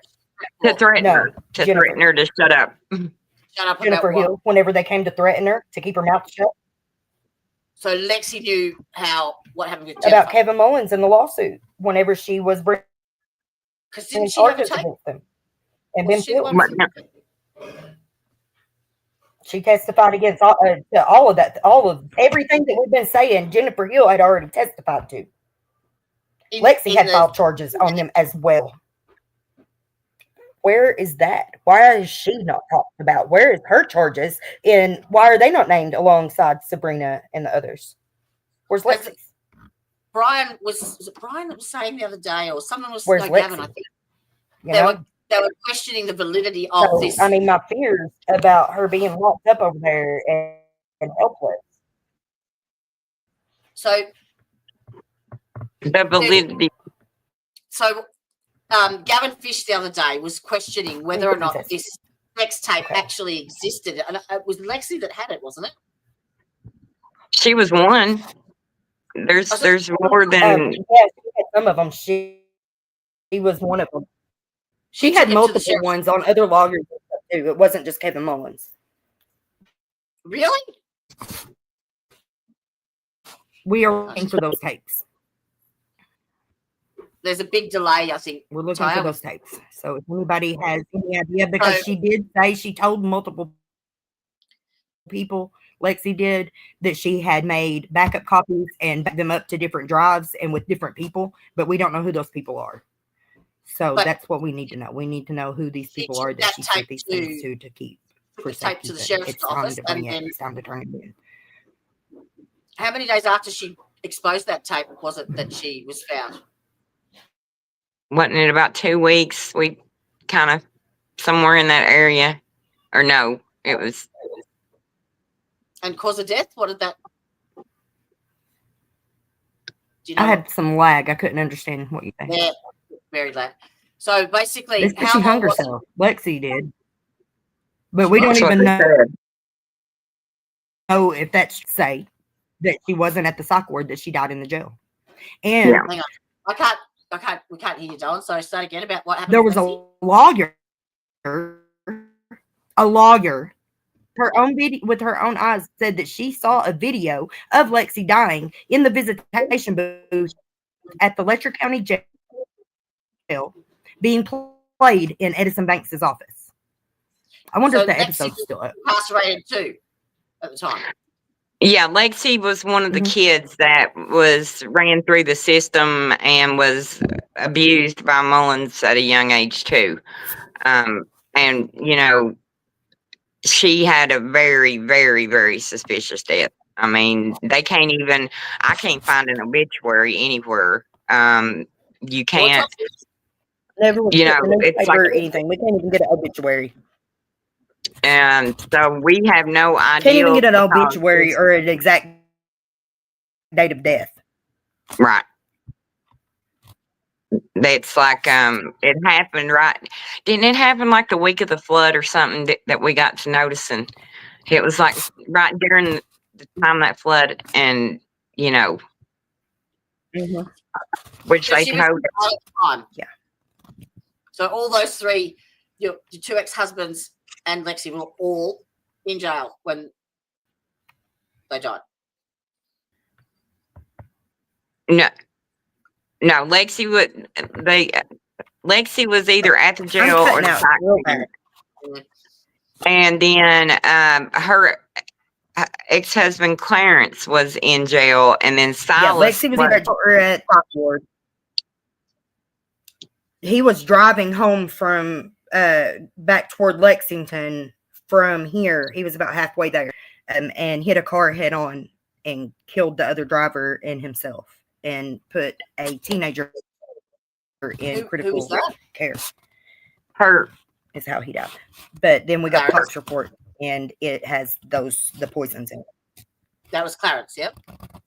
No, that's her other ex-husband Silas. She's got two ex-husbands that have passed. No, that was Solace. Yeah, with very mysterious I buried 2 baby daddies circumstances. this year Okay, I got confused. because So of this. Silas is Sadie's dad, and Clarence was the one that was incarcerated and had the heart condition. Yeah, that's Leah's dad. Yeah. Yep. All right, I've got it. And Lexi was your best And friend. now Leah will have. She's got her own story to tell with her involvement with Kevin Mullins. She's got a good hers to story. tell, so I'm not going to step her toes that and share it until she's ready to share. So But there's is this more all to it because than what everybody knows. Yeah, Lexi was tied. Well, they was together a lot in jail and outside of jail, and so it's like a sisterhood. They were, like I said, all them kids had their own subculture and community, so they learned to rely on each other for everything. Family was the family we had. does that mean that everyone that around you is obviously been targeted? So what does that make you scared for yourself? Like, has anyone tried to get hold of you? Like, I've had threats, but and I had a scary episode last week. I'm not going to talk about it. It's too sensitive. fair enough. Me and you can talk about it in private sometime. But the risk, the threat is real. Yeah, So, that's right. Real. It's been a real thing. It's been a very intense couple of weeks. Yeah. It's been a Definitely. very intense couple of weeks, and I almost got killed last week. And we're just at that. What about the other girls? Have they For had any safety issues? purposes, for everybody's well-being. Yeah, absolutely. Yep. I don't know. I know that some have, like I think a lot of it comes not meaning to be threatening. Will say things like, "You better be careful," or "You better stop," or "You know what happened to so and so," or Have they copped any backlash? "What joy in this body found?" Have you guys copped any backlash online in social media for coming forward? Brandy, can you hear her? Is it? Yeah, she's asking you if we've had any backlash, coming forward. Since we've come forward, have we had backlash from it? I think a lot of the case with the kids has a lot to do with me and Sarah speaking out. I really do. This is something that should have been settled 12 months ago. And it seems like, the more we speak out, the longer we're waiting. And the longer they're just, neglecting, derelict of duty there. And, none of them's doing their job or protecting, the kids and stuff. So, but I think, Was there for the court case? They're not protecting anybody but themselves. themselves. What was that? She said they're not protecting anybody but themselves. And that's kind of how, you know, we've, I don't know, it's kind of how it's always been. You know, when we talk to people and explain to them things that are going on in our life, they just look at us like, what? You know, that cannot happen. And it's like, well, but it has. You know, it's been going on for a long time. Way too fucking Way long. too long. Way too long. And I think that they have retaliated. I think they used Leah with Ty. I think they put, because, you know, we've made it clear our kids they're our heartbeats, you know, and we don't. She's an innocent victim in all this. Like, and so, you know, and I'm sure Ty probably full panic mode when the first time they snagged Leah, you know, because it's like, Lord, please don't let her go through what I had to go through. Oh, sorry, I'm considering. Sorry, I confused Lila with Leah. Sorry. There's so many names. I'm trying to put them in. We need to do a family tree. Try and work it out and put. But I do. I think they come at us. Me and Brandy found a bunch of my old pictures the other day of when things weren't always so bad, and we were a family. Yeah. We were whole. Yeah. Like, hang on. I found some beautiful photos of you on was it on your Snapchat or no TikTok or Insta or somewhere, Facebook? I don't know. There were some beautiful ones. I did actually I found some. I stalked yours as well, Brandy. Oh no. And I might have done a little thing, but I'll play it to you after.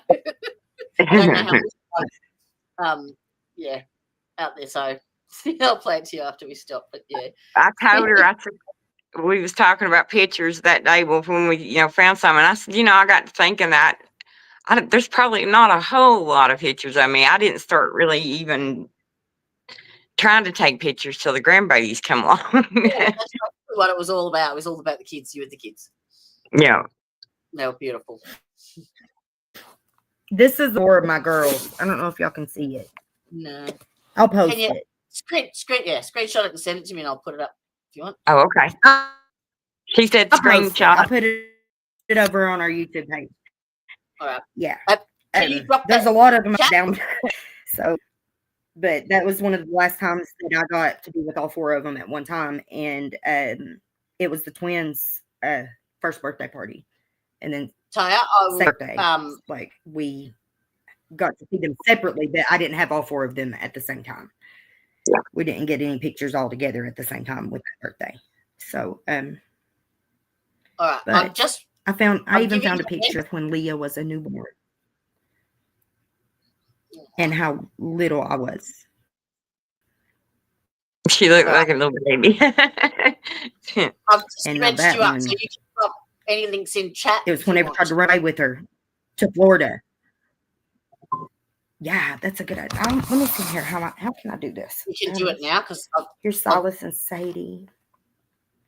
Let me save a couple and I'll put them up. Now I've ignored the chat. I'm sorry. I was ingrained. It's just even if you say it blows my mind, it's not even that doesn't even come close to fucking.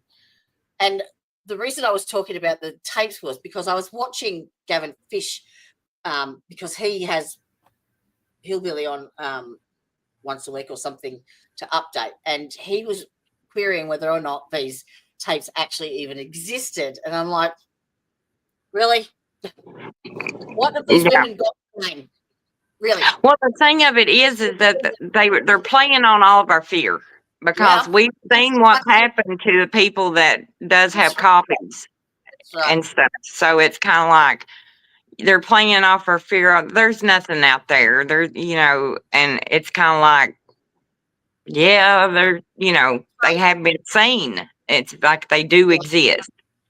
So if Kevin's the head of this, then someone's taken over, obviously.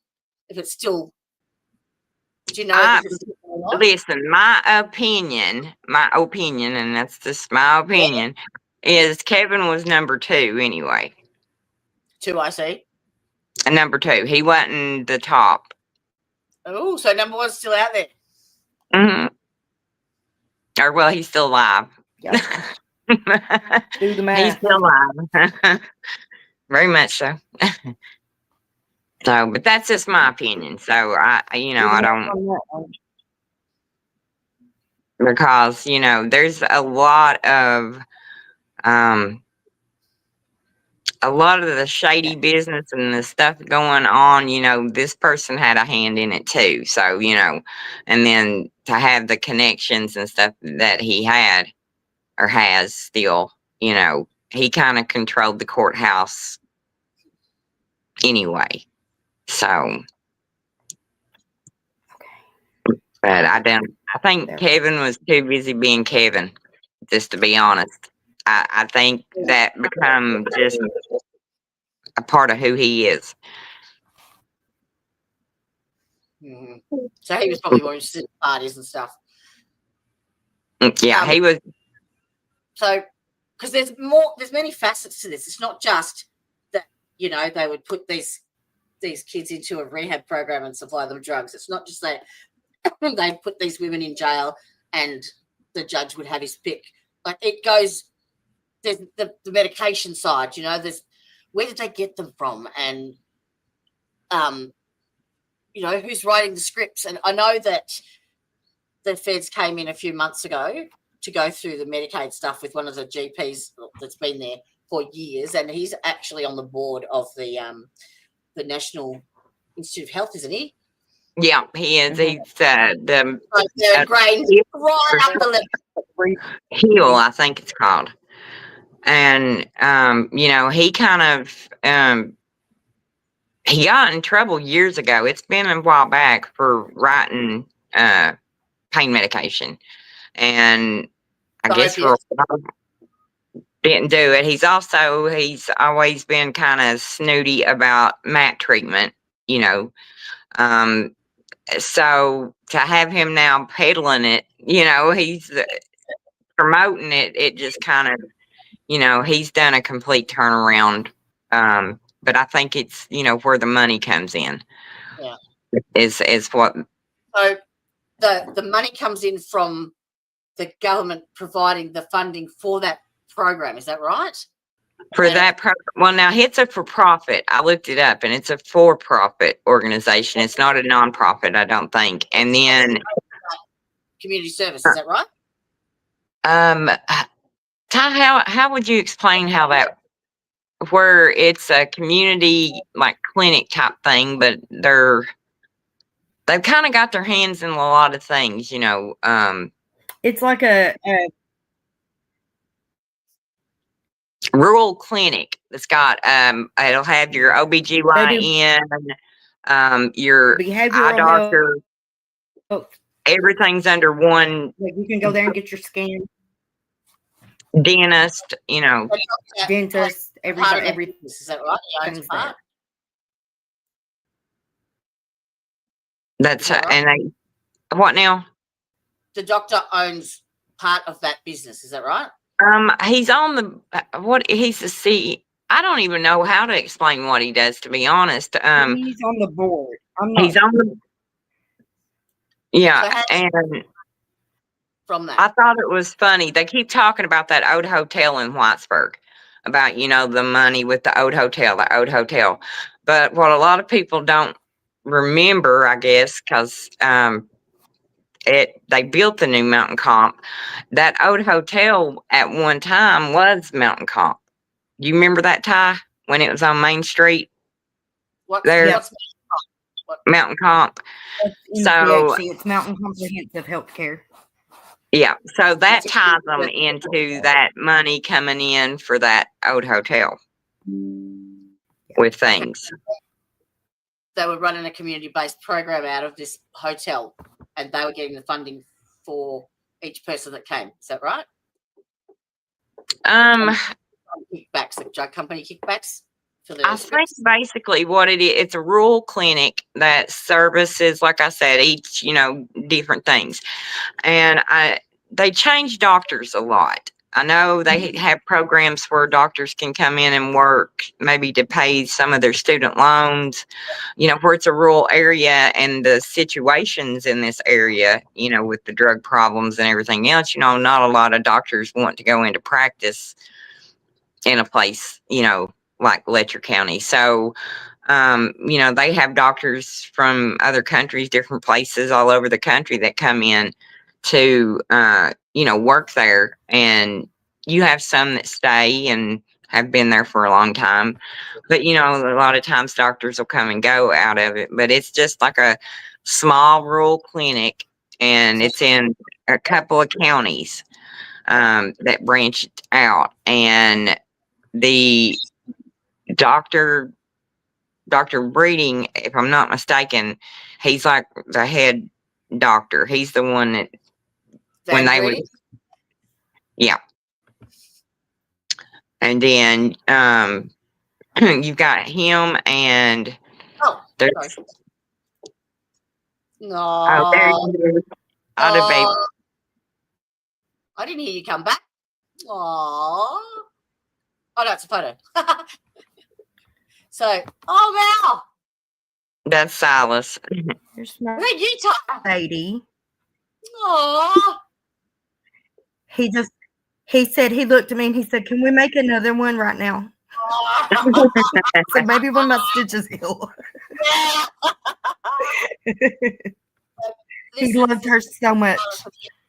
So much. He loved both of us so much. And they That's took Silas. Sadie from the hospital. They didn't even give Ty. This is the one they took from the hospital. Why? This is at his grandma's house. He had an air mattress right here in this living room so that we could be there and be around her, because the only reason they adopted her was to get social services out of her asses. Yeah, because they come in at the hospital. It didn't work. It backfired, and they took her and locked me out, and then eventually kicked him out too. Yeah. Social services were, but you hadn't even had it yet. Why were they involved? That's the one they took from the hospital. They said that Ty's prescription wasn't. They said she had Suboxone in her meconium. Oh yeah, that's right. Is the twins? I had a valid prescription, but it didn't matter. I was court ordered to take it too. By the way, there's the twins. So Suboxone is the it's like sort of the methadone program for opiates. Yeah. So it treats withdrawal symptoms from because I've been on it myself because I've got chronic pain. So it's brilliant. It's brilliant, I will say. So it's still in that same class. Yes, and it's a maintenance medication. That's the way the withdrawal symptoms. So you were caught with it blocks cravings. It blocks you from doing other opiates like pain pills. You can't do any pain pills, but it's a synthetic opiate. So yes. They do treat pain with it too in this area because of the drug problems. So because it blocks the pain receptors, it stops that message. Because I was on between 8 and 20 200 milligrams equivalency of morphine a day. Yeah. But I wasn't psychologically addicted. I was physically. And opiates don't work for chronic pain. So to transition across to the other ones, that's what happened with me. I had spinal surgery by the time I was 24. So, I was on pain medication at an early age. And, I didn't think I was abusing it or doing anything wrong since it was prescribed. And, it got out of hand quick. It does. It gets out of hand. But then I've had a lot of friends too that have said that, they take a couple of, I think what you call it, Oxycontins, and they get this rush. And I've never, ever had anything like that, ever. So that's probably a good thing. Yeah. Which baby one time? Who's that? That's all of them, ain't it? It's Leah, Sadie, and the twins. So Leah is the one with Oldest the one. thing. Sadie's Yeah. the one with the pink top, and the boys. What's No, their them names? little girls, McKenna and yeah, The they jumpers. Oh, where'd you go? should be back. But that's the thing. None of us has got to raise our own kids, or I like I said, they didn't take mine, but they sure harassed us enough. They took the kid Sadie off her because she had the Suboxone. Is that right? Right. She was court ordered to take the Suboxone, and her doctor that they had sent her to quit. And so they said that she technically didn't have a doctor and a script wasn't legal. I mean, it was just some, out there. There must have been a threat then. What was she? There was a threat, or did she not toe the line? What was the go? Why were they? Do you know why they were focusing on that? There she is. I'll let her. Okay, what? Sorry, it So kicked me off. I'm just assuming that they're targeting you for a reason, because if you were toeing the line and doing as you're told, then they would leave you alone. Yeah. Yeah. So why was CPS involved, and why were they targeting you with Sadie? Well, what did you do wrong, or what did you refuse to do? Right. It was the same social worker that took Leah that I had to deal with whenever my sister took her. They usually and guess who the they'll social stay worker right was with when you. they took my twins? Mm. When they come and took my twins from the hospital. I mean, from the doctor's office. After we'd been there with them at the ER all night. They wouldn't even let their dad take them home. Gave them to the man that was raping me daily. And I had to go to his house for visits. Oh, fuck. Yeah. 30 minutes a day. Supervised visits. Supervised by my rapist. So you had decided that you weren't going to toe the line then? He died 4 months after I went to jail. I was trying to leave. I was trying to leave and get to Brandy's and get the fuck out of there. I had managed to get out. I'd managed to get out of the county. He was taking cancer treatments at the time. He had lung cancer. And he had these sleeping pills that he would threaten to dose me with so that I would fail my social services and court drug tests and stuff. I was on probation and stuff too. Like through this whole period until when I finally got off probation and I tried to leave and go to Brandy's, and then they put the warrant on me for child support in the middle of the night and sent them after me in Somerset. Sent them to Somerset 3 hours away to get me. She was here 30 minutes. Like the next day, brought me back to work. So yeah, she was down here 30 minutes. Like, was there a triggering fact? Like, as you said, no, I'm not doing this anymore. What was their reasoning? Well, you must have been a threat to them for some reason at the time. I think they was afraid she would talk. Okay. Just pretty much. I would get out of here and talk. That's what I think. I believe that with my whole heart. That they wanted to keep me shut up, strung out when they could. If they couldn't do anything else with me, then they'll just lock me up or keep me strung out. Then they don't have to worry about it. And then control thing. Yeah. And they take control. Like, the more we dig into this and the more we look at what has been happening with the other members of the family that have murdered.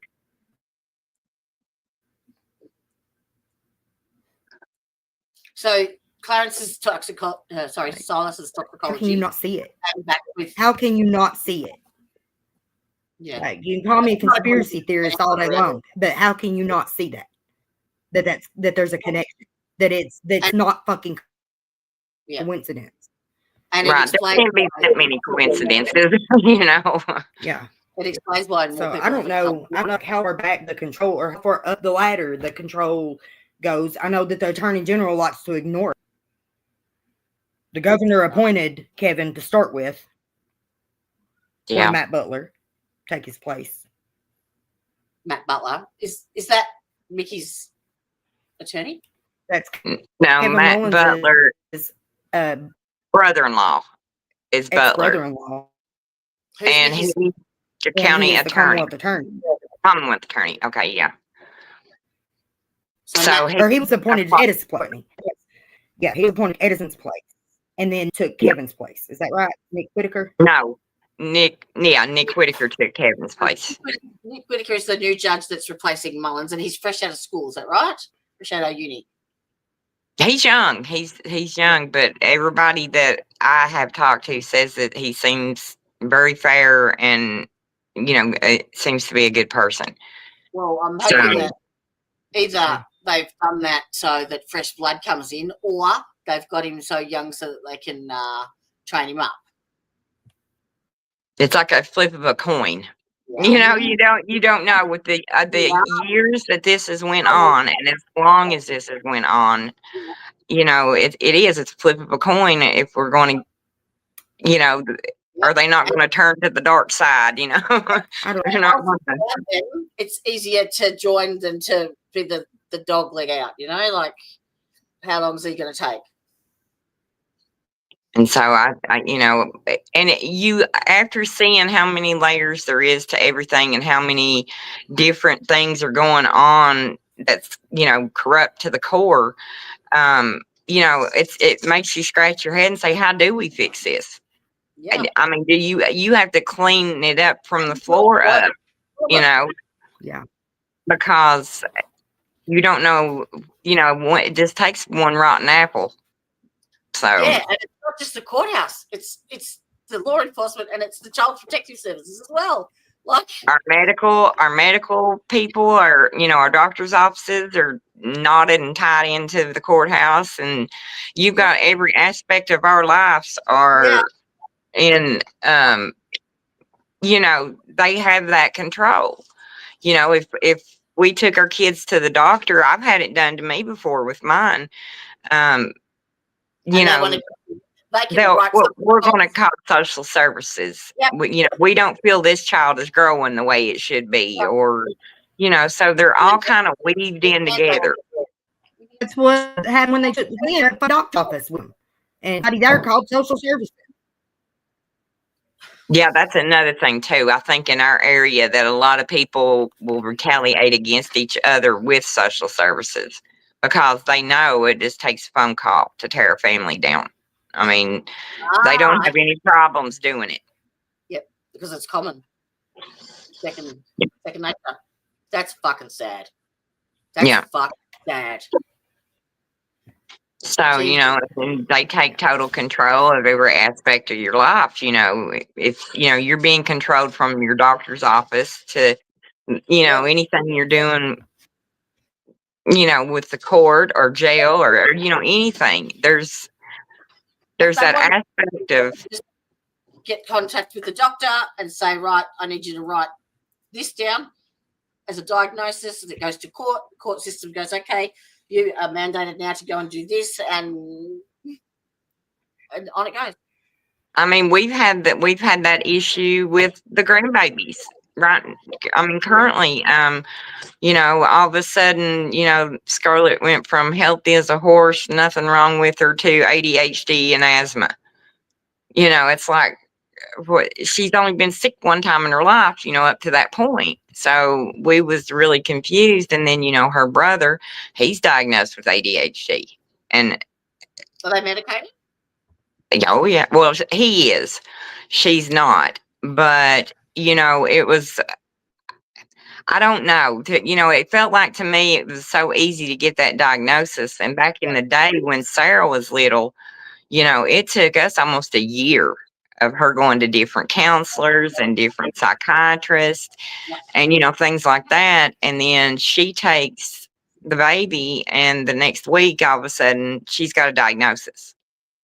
And it's like, I don't, Well, can't understand, it's like I said, it's corrupt all the way around. It's like there is absolutely no corner to turn that you're not going to run into something that's not supposed to be going on, And so it leaves you pretty helpless and hopeless and just wore out. how many counties around do you think are involved? Like, obviously, it's not just Letcher; it's Pike and Floyd and What was the other one? Anyone that touches it, wouldn't you say, Ty? Whitesburg.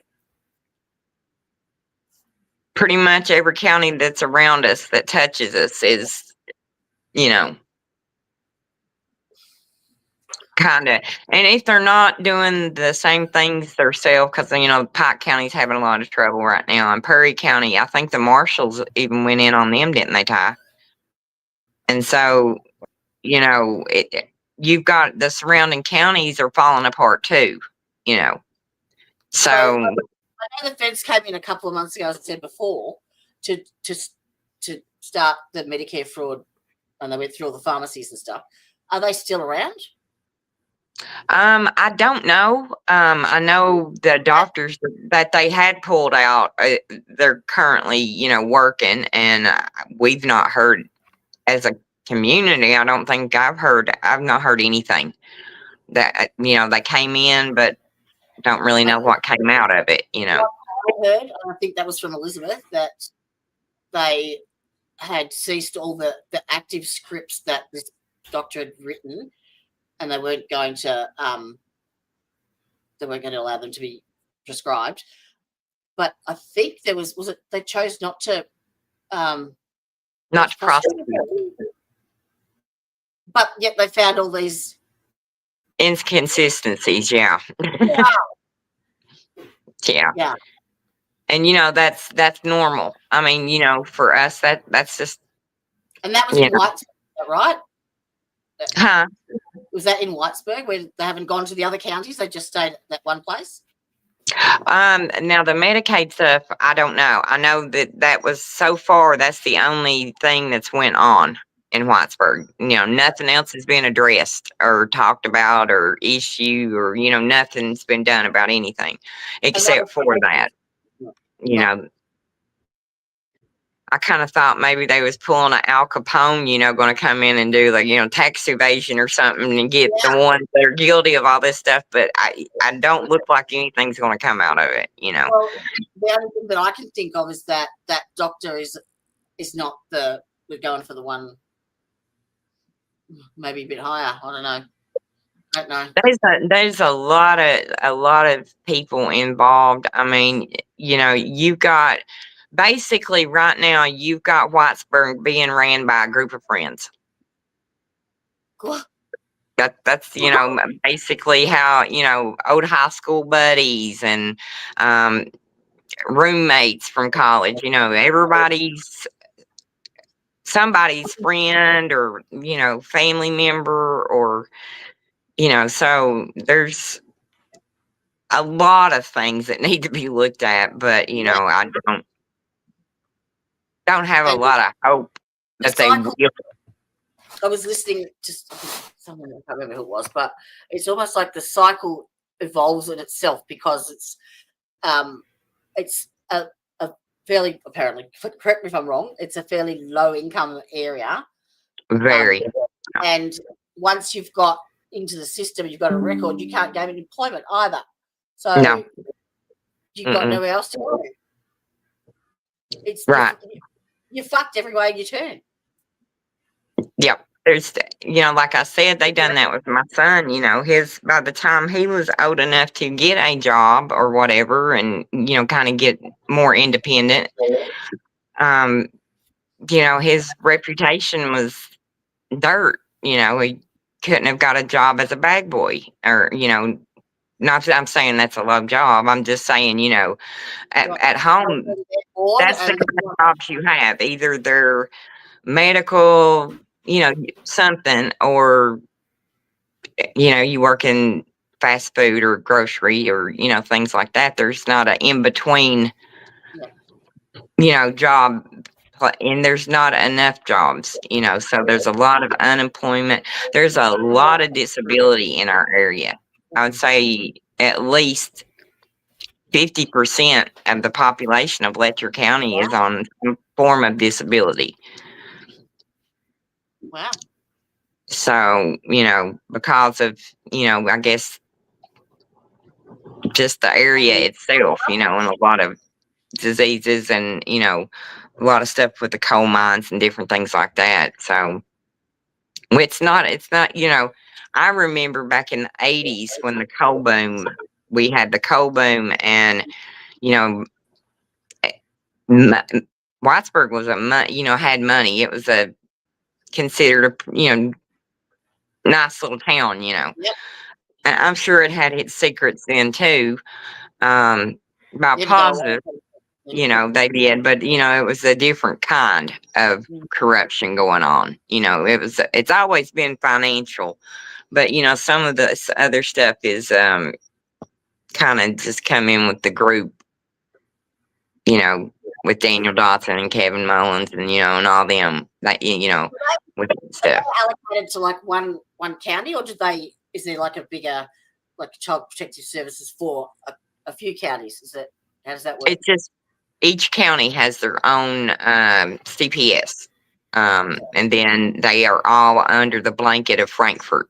Frankfort's the main office or whatever for social services, and but each county has their own CPS.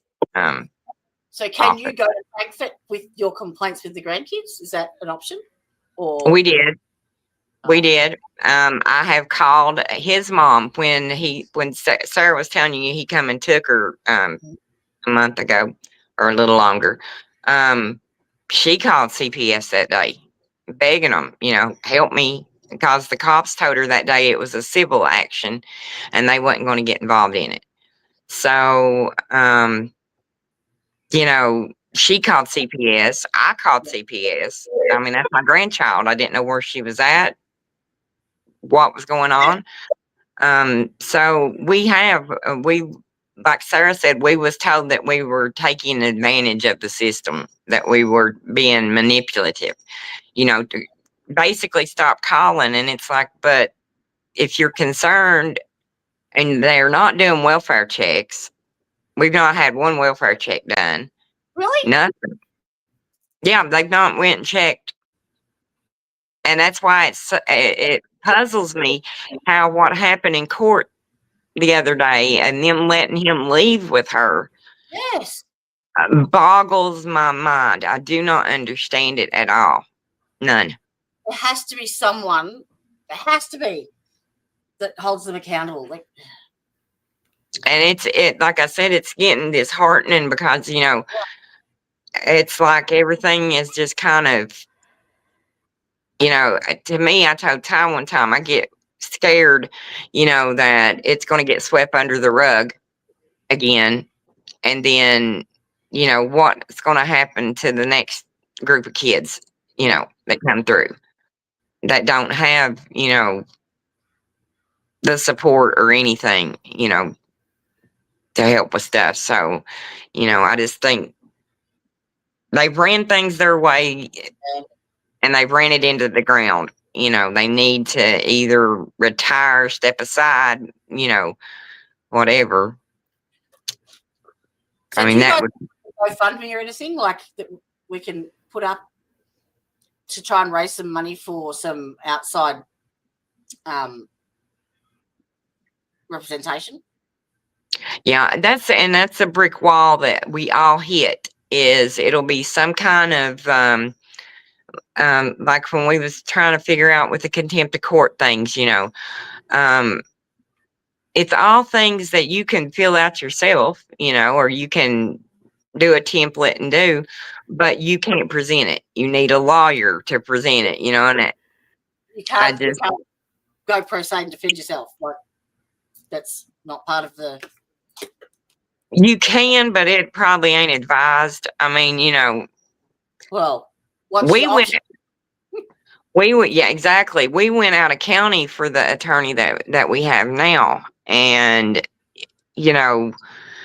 they wouldn't. Nobody even talk to us about us hiring them and stuff. So it's been it's a weird experience. If you're on the family that has connections, it's a walk in the park, But if you're the family that is poor, has no connections, and have any kind of history at all, then you're less than. You don't. They're going to. Is there like a white collar side of town and a port? Like, is there a big division, like, or is it mainly low income earners? The whole county is low income except for the city of Whitesburg. Right. And is that Yeah. because money retained from the coal boom? Yes, and most of your most of your influential people in Whitesburg live right in town there. They, and if they don't live in town, they've got a big, huge house somewhere in the poor parts of town, But everybody, inside Whitesburg has, we like there's difference with schools, the districts, the schools systems. If they're inside Whitesburg, they've always had priority over the other little rural schools, in the area. So, they've always made a difference in stuff like that. So, it's been, like I said, it's been going on a long time in Whitesburg. So when did the coal boom end? Huh? When did the coal boom end? Gosh, early 2000s, late, So pretty much when all this shit started. yes, yeah, they quit getting, the coal tax and all this stuff and keeping everything afloat. More fucking income. So then let's pick up on the people that are now having to steal and, to feed themselves and then it turned into a whole, way of life almost for everybody. Because about everybody in Letcher County has been to jail. I'm not going to say everybody, but like I even had my one night, that was good enough for me, never again. But, a lot of our, county has at one time or another been in jail. So, it's, I just have always seen it as a control measure. The other way, with like someone, because I saw somewhere that Dotson had to defend a family member of Mullins. Is that right? Something, and so like if you're in one of the influential families, like there is no consequences. You just walk straight through. Is that pretty much? Yeah. So, and that's what I was saying, like with the families, the difference in the families, if you have the connections, you don't worry about going to court. Yeah. You just, because it's going to go your way. If you don't have the money to hire Dotson and those guys to make it go your way, then you're shit out of luck, it just, that's it. You can't even be guaranteed that he will help you, even if you do pay him. So, and he's been a divorce attorney. What, Ty? Regardless of who you pick or pay. Yeah. Yeah. Did you say you had a GoFundMe, Ty? No, I said regardless of who you pay to be your lawyer, you never know if they're going to be on your side. Absolutely, yeah. But do you guys have a GoFundMe set up at all that we can Not start? here. No. So just Tasha, the Lexi's Place one, we do have that one. But other than that, we've got our Buy Me a Coffee sites, but we don't have a GoFundMe for a legal fund yet. I'm going to bring that up for you. Where is it? They are in the description box as well, if anyone's looking for them. But I will bring them up on screen. Hang on, where are you? And that's like, with our situation with our lawyer, even if we aren't happy or we're not feeling like we're being represented the way we should be, what are we going to do? We already gave her the last penny we had. So she's never had a voice. Ever. Is that right? So, what is it? You've never ever had a voice. You've never been heard.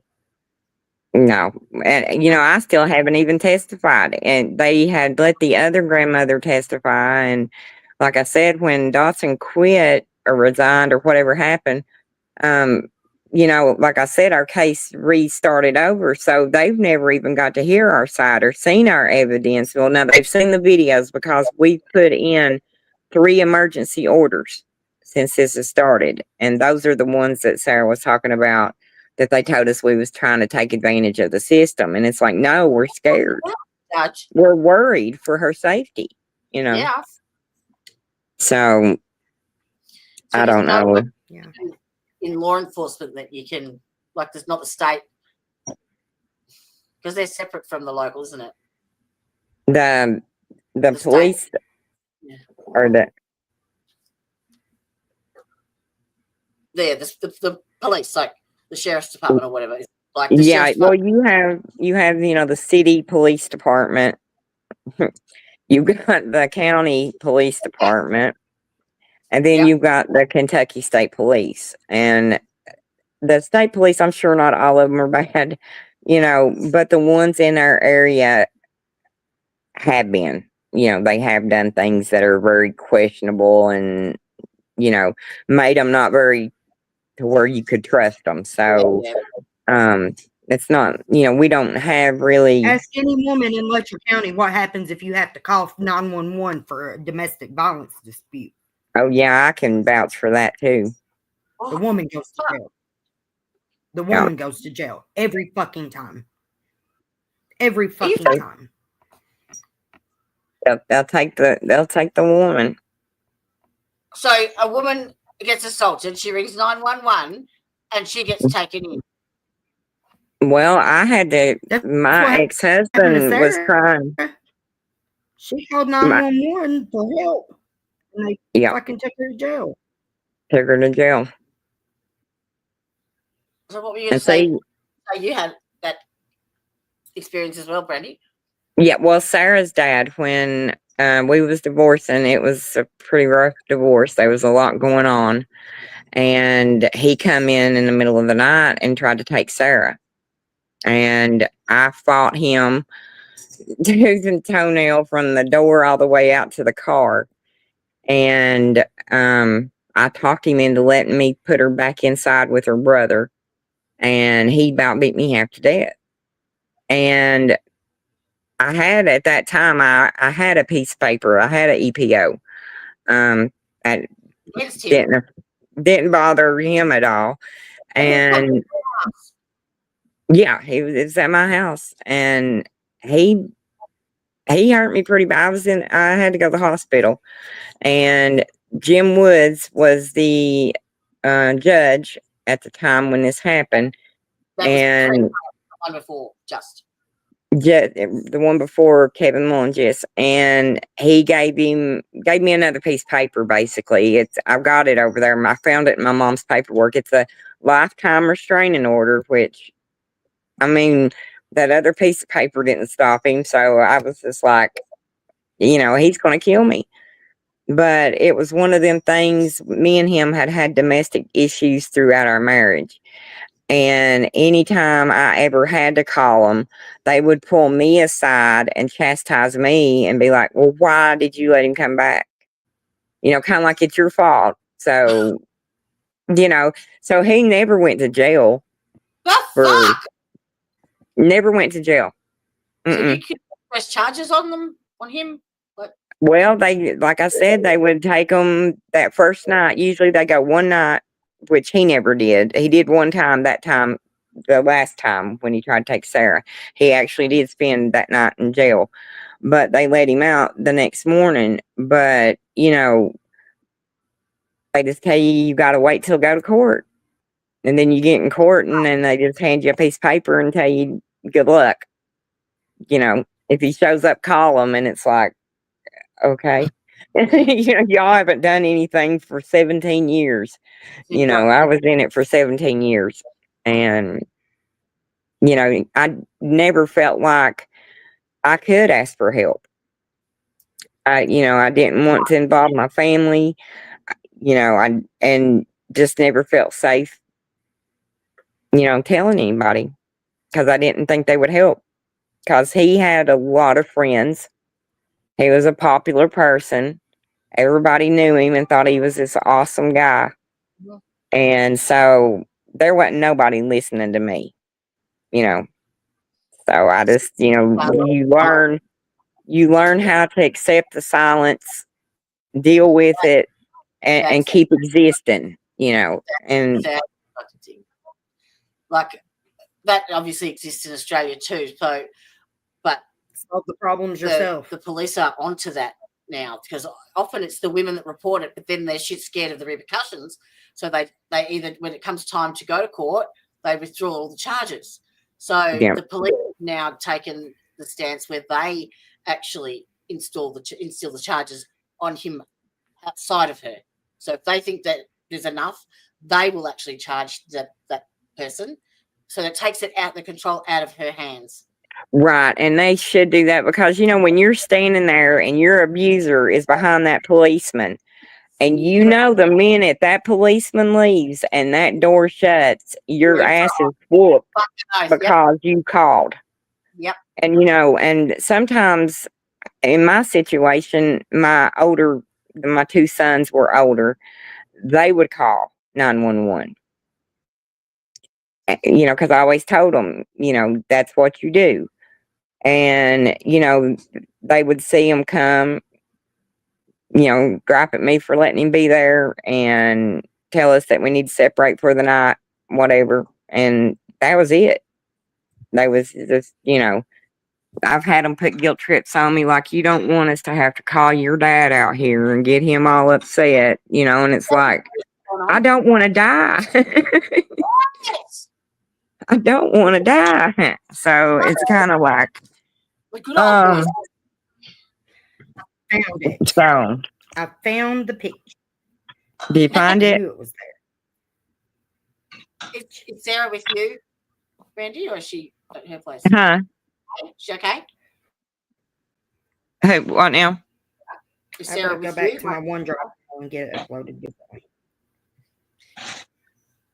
And I've made you a wrench, Tya, so you can drop any links in chat if you want.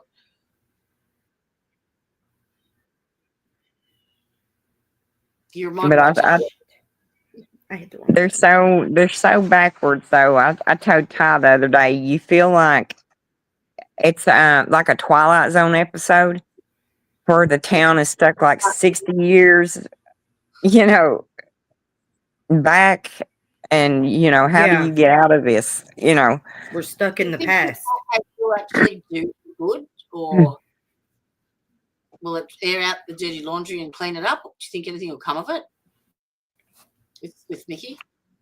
With Mickey, I don't know. The town's so divided on things on how they feel about it, and I think Mickey did a lot of good for people, and I think that he was always come across as a pretty fair person. Well, yeah, And fair, but stern but fair. yeah, and Kevin, he helped people too. Before he I did. think my brain was just kind of soiled with him when I knew what was going on with the girls. That did it for me. And so from that point on, if I didn't have to be around him, I just never was around him, and then, when all this started happening with the grandbabies and, Sarah and stuff, my mind was just like, oh no, here we go. What was coming? Because, yeah. And it's the same judge. Yep. So they must be there. Do they not have reviewed? Are they not? I don't know. There don't seem to be any checks and balances with anything. I honestly, I know a lot of people have talked about, they need to do audits and kind of start looking at some of this, and they really do. But you can't get anybody To come in. to come do it. It's such a mess. I don't even know where to start. It is. It is. That's why I told Ty. I said it's overwhelming. Yeah. You know, you've got people that we talk to and stuff that have the domestic violence or the CPS, or they have been abused by somebody in the courthouse, or there's so many levels of corruption and so many different things going on. It's hard to just pick one and say, okay, let's focus on this and get it fixed, because while you're doing that, the monkeys in the circus over here are going crazy. So, like I said, it's going to have to be something radical that kind of does a checks and balance with everything, not just judges and lawyers. And, they need to kind of be looking at everything. Absolutely. Absolutely. Yeah, they need to be going over the cases one at a time. Yeah. And like, especially somebody needs his to come and cases. help. Especially a lot of Kevin's cases, they need to go back and start In the child looking. services ones. Yeah. All the child services cases are fucked up. And another thing that we've kind of noticed too is that almost all the victims that we have talked to have, in one way or another, had social services in their life too. They either lost their kids, still don't have their kids grew up without them. So there's been 1, 2, 3. Is it 5 of you that have come forward now? Is that right? Ty, you. Oh no, sorry, Ty. Tommy, Gemma, Jamie, But well, my point is Sarah. So Sarah counts because she's she come out about the jail. FBI. Yeah, got all of it. Have many come forward to you because they're too scared to go to the police? Yeah, we've had a lot of people that they're. I guess how would you explain it, Ty? They're just not ready to put their name out there. I think they see a lot of the retaliation and a lot of the stuff that's going on and the backlash on the internet, and it has really slowed down the progress that was being made. Objective achieved. So it's kind of too, isn't it? It's like the whole community had a setback. It's like we were going in the right, momentum. We were going in the right direction, and a cog flew in there, and now everything's kind of like okay. People are starting to second guess things. They're kind of, worried about, oh crap, I spoke out, or retaliation, because they've threatened. How many people? I mean, the family as well. They've done. And and it's not that it's a verbal threat that they come to us and verbally threat. It's an action. They take action. Yeah. And that's how we. How do you prepare when you don't know what's coming your way or from what direction it's going to come from? So it's been a situation, but I said, I can understand though why, some people haven't come forward. I mean, do you have an answer? Do you have a suggestion? Like, do you think that it's worth trying to get more women to come through because there's strength in numbers, or do you think that it'll all wash out when it goes to trial? Do you have any? I think there's strength in numbers, and I don't think we should give up. I don't. I don't have that quit button.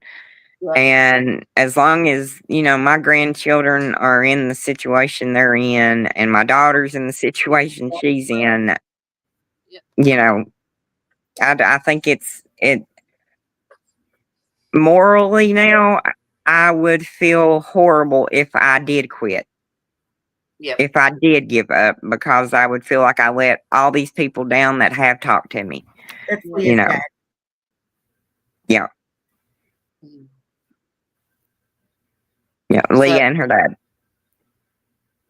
That's Clarence. Yeah.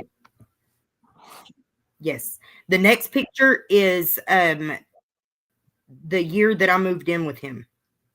Fucking That's me hell. and my dad. You're a Ty, baby. you was a baby. You're a baby. The fuck? Yep. And who's that with you? Is that your dad? Yeah. Yeah. She, My you door know, just opened. Yeah, that's my dad.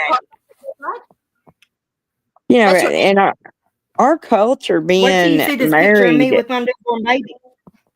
Huh? Like my breasts in our weren't even culture, developed, being y'all. married young isn't odd.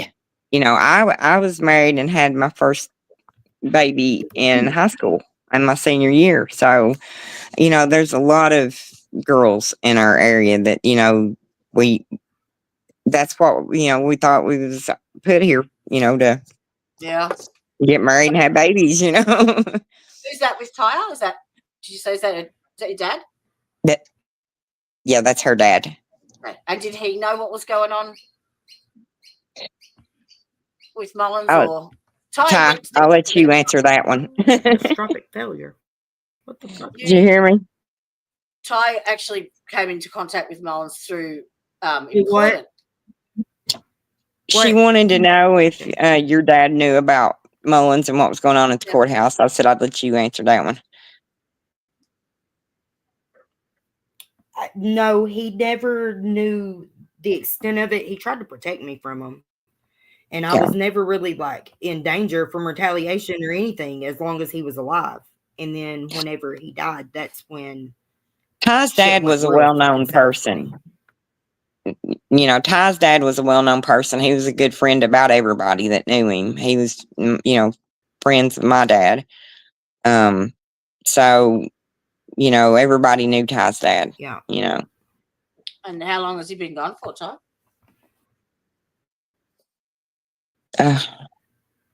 He died when I was in prison, in jail actually. What year was that, Brandy? It was 20.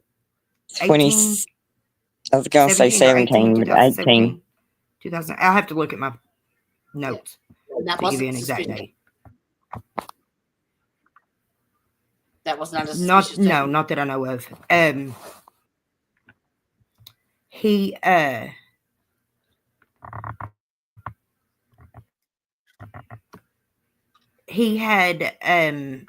a piece of his bowel died.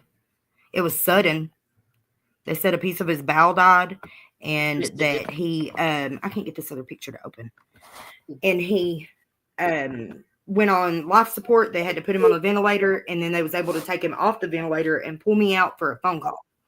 And they pulled me out and took me to the office of the jail and let me talk to him.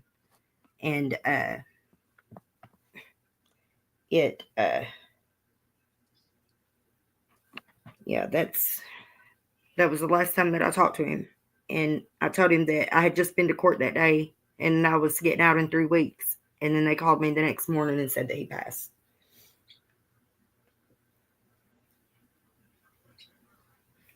So, okay, let's see if it sends this time. So We'll have to do you just this reminded me, like, differently. you know how she was Driving saying me nuts. that Sorry. put your But I because think this you're is that- really important for everybody to see. So let me know when you've I just got to say that. you're Everything's technically so, still on I think parole. my technology's getting scrambled or something. I don't know what's going on. My phone is glitching. Mine's like at 3%. I've got it plugged in. I had it fully charged, and I don't know what, but it's plugged. That's why I'm floating around now instead of sitting still. I had to plug in.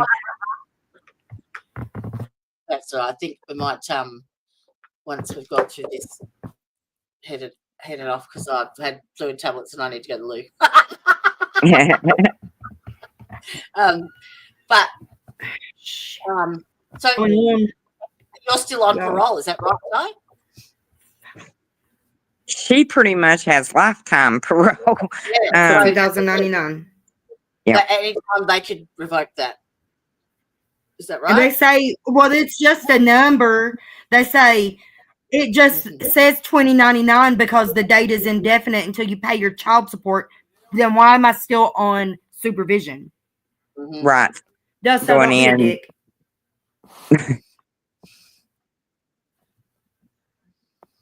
Wow. So it makes it, hard for her to, because where she's on parole, she doesn't have, the same rights as, No.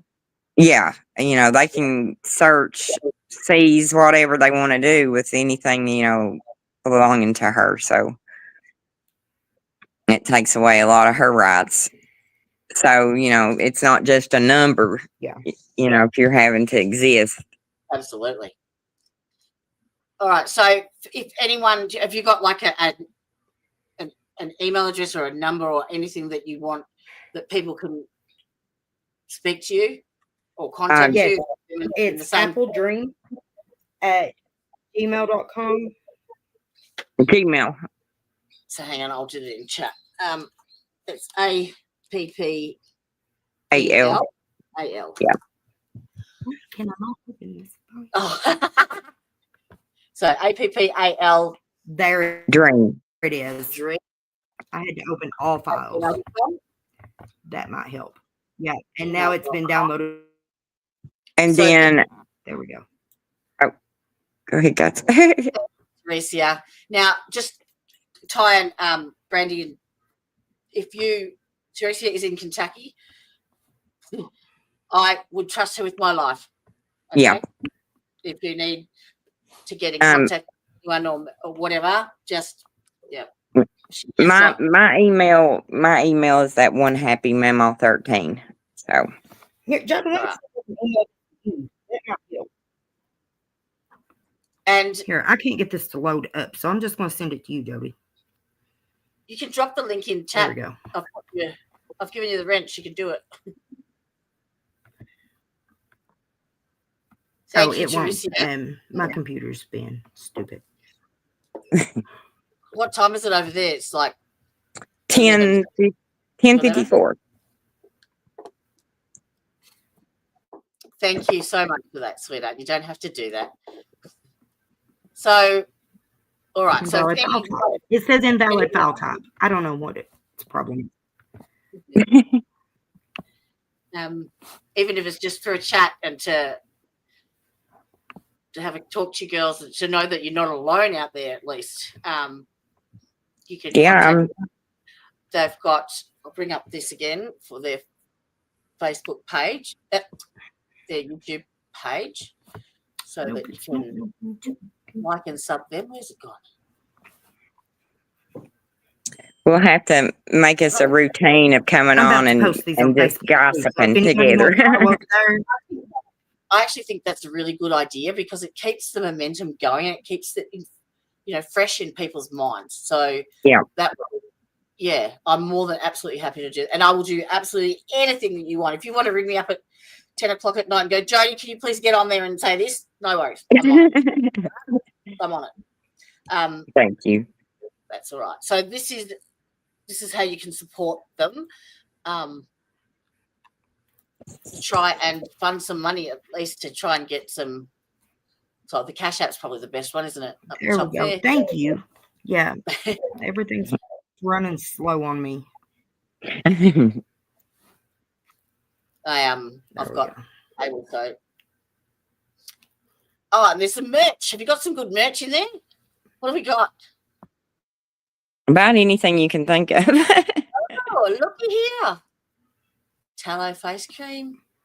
Yeah, we've got a store. I finally fixed the link, so the link should work now. The store link. Yeah, You can access all those links too over on our channel.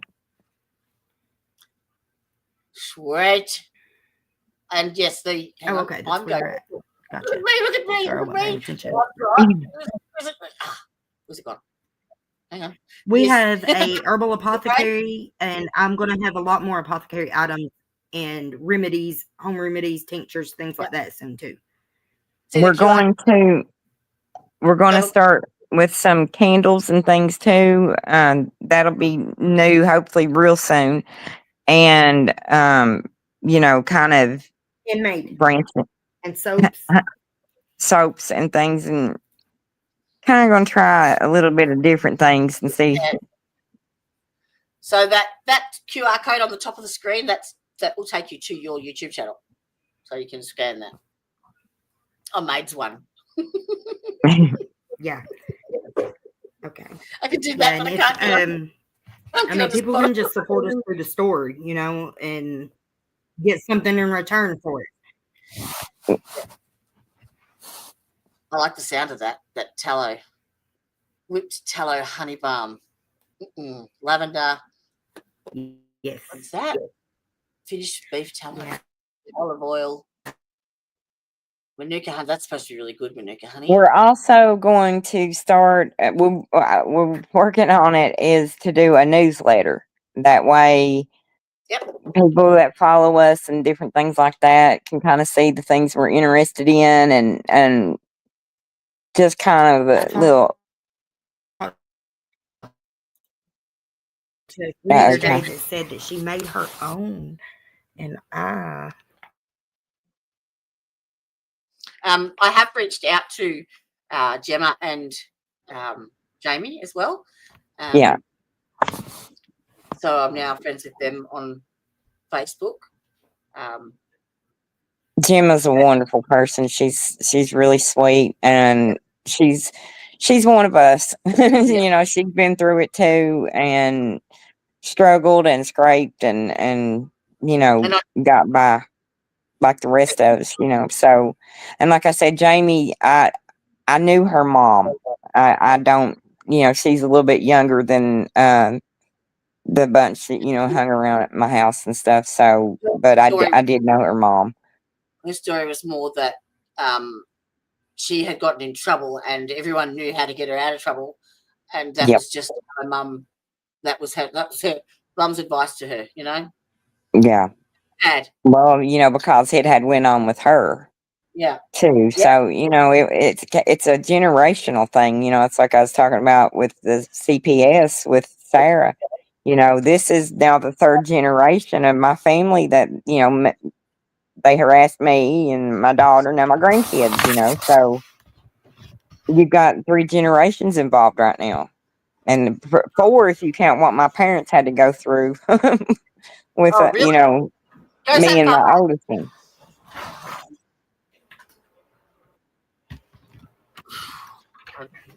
I'm taking y'all outside to smoke with me. I can't so I still can't stand Well, it. is there anything that I can do? Is there anything that I can? Heavy couple of hours. I need you to do a class with me and teach me how to edit and make sound music for our podcast. Yeah. That we just released. I just released our first podcast, and there is no background music. There's no intro, no outro, nothing. It's just that's my job. That's me for a tea. Which was nice and soothing to do, but I would like for it to sound more professional, you know, and at least have like be able to put our little songs and stuff on it. I don't know how to, I don't know what I'm doing. Well, I went and got a laptop so I could be more savvy about stuff. And oh my gosh, I find myself on the phone and the laptop sitting right here. So, you know, I told Ty, I said, you got to teach me what I'm doing. I don't know what I'm doing. I can't work out TikTok. It's taken us. My phone died. A learning curve, but. Yeah, that's it. I've got a proper package. Did we lose her? Yeah, probably. I've got a proper. We were sitting there a while ago, and my computer battery dropped. It bottomed out to 0. It said plug in or it's going to go dead. And I looked down at my phone, and my phone did the same thing. And then they both started glitching like crazy and cutting out and lagging. I don't know why. Now we've got a really good connection now, but most of the time you've been dropping in and out. You might need a booster or a connect by cable. So apparently Starlink is here now in Appalachia, but it ain't worth a fuck. Nobody likes it. It won't work. The mountains, too many mountains. They just launched 101 satellite for that down in Florida. Like, So Starlink shit. Can you get cable? Yeah, it's all on the same company, the cable, internet, and all of it. Only the They one have provider. one phone company or one like cable and what, and they rip people off. And Well, their they've got service the is market. shit. Well, that makes it I easy went for 3 years begging them to come out and fix my internet. They kept telling me there wasn't nothing wrong with it. And I was like, if there was nothing wrong with it, then it would work. So they finally sent somebody out to look at it. And he goes out and climbs the pole and says, it looks like it's been shot. It's like, been shot. It's been shot through the fucking Wi-Fi line, and it took him 3 years to come and fix it. Yeah, when it finally was like just barely dangling. Jesus Christ. So it's been a pain in the butt. Yeah. I was thinking maybe if you were interested, and if it made the other girls a little bit more comfortable, we could do like a group that wanted to come on all together and have a chat if they felt better, Yeah. or safer, or more Yeah, comfortable doing that. absolutely. Yep. Absolutely. Yeah. Yeah. But yeah, I do like the idea of just Yeah, I think base. Jamie got her feelings hurt a little bit because of Hillbilly Crime's take on her interview, like, which is not a surprise. Like, she's hurt all of her feelings, I think, at some point. So she's been feeling a little apprehensive, I think, about doing another interview just yet. Like, Yeah, I fair. think because of that, which has don't had more understand. impact on our project and what we're trying to do than you could even imagine. It's victim That whole shaming. fiasco. Blame, and she knows better. It's got a lot of victims scared. Yes. Yeah. It's got a lot of victims scared. She knows better. And She's been especially there. like the danger has been heating up, and they're watching Leah get arrested back to back, and Sarah, and you know, like they're nervous, and they should be. And for a while, I got dragged. Do you think she actually came forward because of that? That's why we have a hard time trusting people with the I'm story. Like, who do you tell? It's not going to turn around and stab you in the back with it. Yeah. Well, I haven't got anyone. Yeah. Nick, I can't go crying Nobody next around door. here. I told Leah to set her up and buy me a coffee, and she said, Mama, she said nobody would even donate to help buy Dad's headstone because they was afraid they said that I was just going to use the money to go get home. And that's the first time she told me that today. And I was like, why didn't you tell me that? Like, you should have said something about that. We don't have Cash App over here, so I can't even. I know she's been doing right. She's been doing good. She's been doing damn good. And she's a responsible woman anyway. You know? Well, but, like, I told her, these aren't our people. The people around here that are supposed to be the ones that are our people are not. You can't depend on them. You can't rely on them. We'll stand back every time. You can't. You just can't. They can be bought.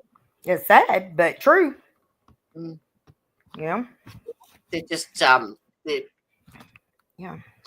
pick your weakness and they're just abusing that. It's So what would you like to see happen? Like, and I said, well, people away from here like support. You know, they see things differently. It's because this area is so backward. You know, everybody's just they see things completely opposite from the rest of the world. Really, when it comes to things like it's been so normalized, and the violation of our rights and things. There's so many people that don't even know that they have rights. No, and then you can't even argue we your don't rights because the system won't We're provide supposed it. to, but we don't. Yeah, but how can you when the judge is got to do nothing about it anyway? So.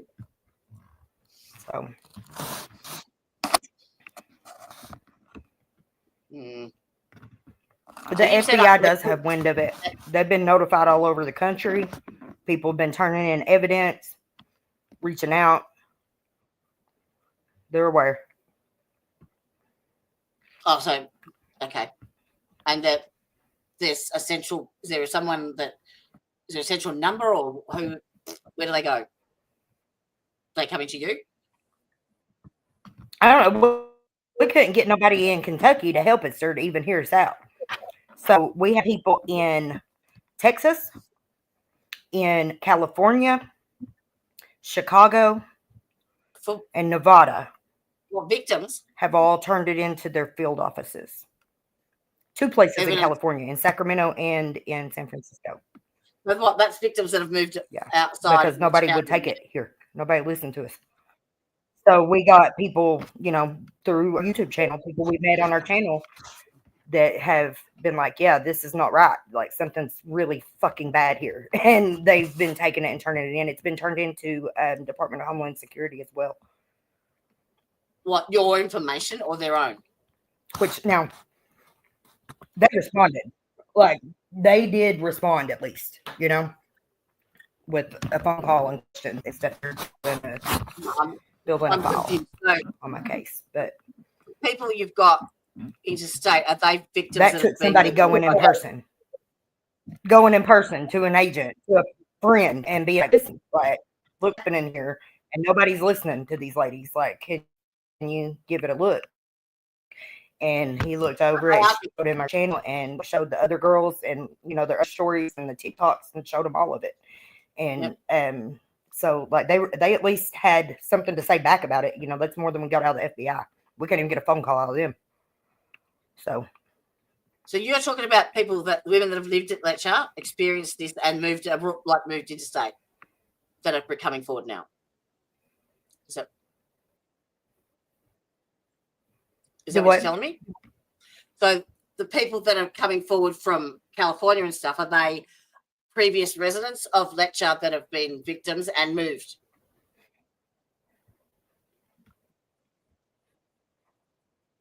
Yeah. No, this is like other people, just strangers, random advocates, and people that like are seeing what's happening and decided to help us raise the awareness and get the help that we need, because none of our local officials, all the way to the state level, they don't give a shit. So they're approaching you. We took it out of state. It's the only thing you can do. That's what we're going to have to do with a logger. Apparently, we're going to have somebody come in from far away to not be influenced. Absolutely. So those people are all coming to you, like you're the pivotal central bit. Is that? I'm trying to work there's out a lot more. There's also a lot of other victims who have spoken with investigators, you know, and given testimony in other ways, or written statements and things like that we don't share and we don't talk about because they don't want to, or it's not safe for them to go public. But it's being kept. You have to realize that a lot of these women have children with these men. Yeah. A lot of these people had families with these men, with these monsters, you know, and they're still tied up with their kids and stuff with them. Like they can't. Yeah. But that doesn't mean that they don't support us from the sidelines, you know. Do what they can in the background. The central, like to try and get a central place that you're maintaining that, are you? Like you've got to, you're on it. So if I hear anything, I need to. I mean, it basically came down to, we can either sit here and shut up and let it go and let it continue, and nothing will change. I say something, speak up about it, and take the risk. Because the thing is that what's kept us silent for so long, it can't keep me silent anymore, because they've already done everything that they could possibly fucking do to me, short of killing me. And I've only made it out alive this far because of my own, you know, wariness and stuff. Yeah. So,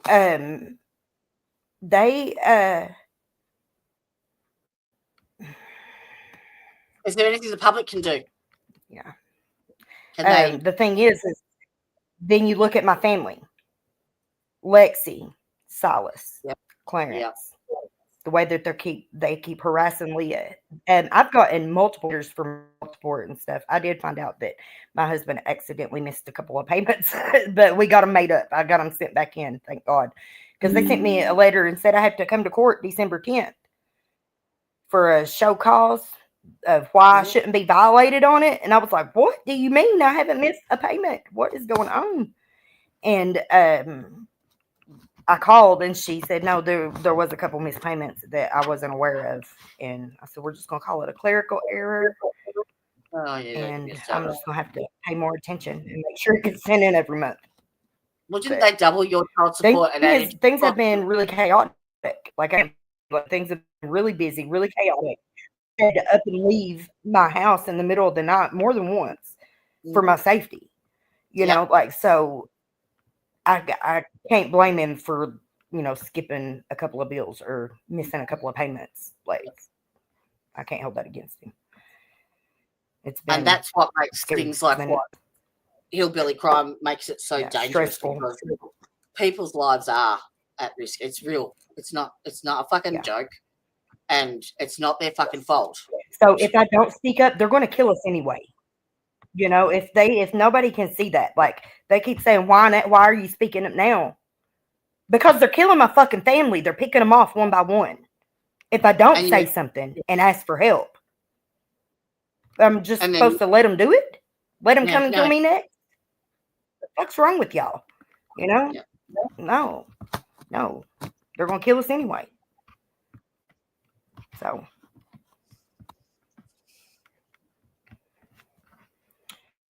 All right. So we basically need to get Might as well awareness use my out mouth there. while I've got one.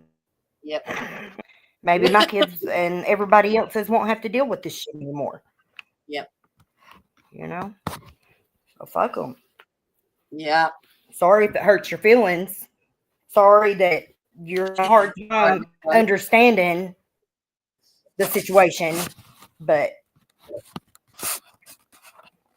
you know? Yeah.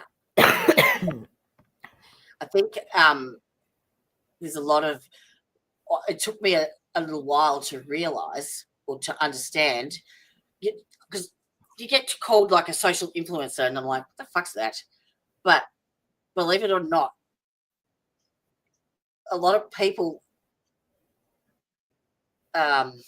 you've got to be very careful what you say, because people take it literally and they will follow that to a T. And that's where it was a purely innocent thing with me. And I'm like, fuck, the penny dropped. Okay. You're responsible up here on this platform. You've got a responsibility to give, as you know, the correct information and as transparently as possible. And that's a burden you've got to be aware of, because it affects fucking people's lives. Without anybody else in any more danger than absolutely necessary. Yeah. Yep. You never know who all's still connected. You know? Oh, There's a lot of people still connected to the old families and the way the old system, the way things have been ran here. And like, some are on our side and some are not. You know, like, it's so divisive, but like, murder is murder. yeah. Murder is murder. Would you And be? I don't view what Mickey did as cold murder like I do what they've been doing to the victims. Yeah. That's murder. Yeah. He was actually, I mean, look, not condoning what he did, but like, his hands are tied. What do you fucking do? like, our cops should be acting to protect our children. So No, it shouldn't happen. So would you be happy? Yeah, Like, do you want to go and do some more and interviews? it's been reported, it was reported by Detective Stamper, I think, directly to the grand jury, that Mickey even asked the KSP for an investigation. That came from Detective Stamper. That he asked for an investigation before this ever even come to fruition, before it even happened. That's why Dotson fucking He was reported there. it. He was there to make sure. And he kept now his the mouth shut. KSP, when you do an open records request, they said there's no record of that phone call. Does That not. it's in the grand jury report. You got the transcripts? Yep. So you want to get the word out there? Do you want me to try and get more interviews and stuff for you? Is that like with other content please. creators? That would be wonderful. Yes? And we need to kick into high gear because shit's getting hot and it's getting dangerous. I mean, it's already been dangerous, but they're breathing down our necks now for real. Okay, done. Yeah. Too easy. A cop followed my daughter home from jail. Whenever they picked her up, got behind them, like on the very next street, followed her all the way home. How old is she? What are you supposed I to can't do? get his headphones on. Pardon? And you know,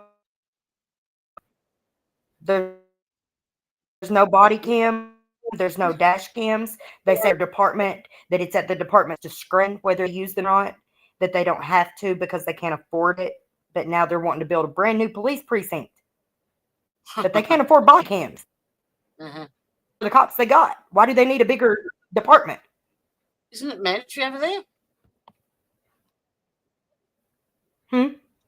I thought body cam was mandatory. No? It's supposed to be. Pikeville says it's not. They do what they want.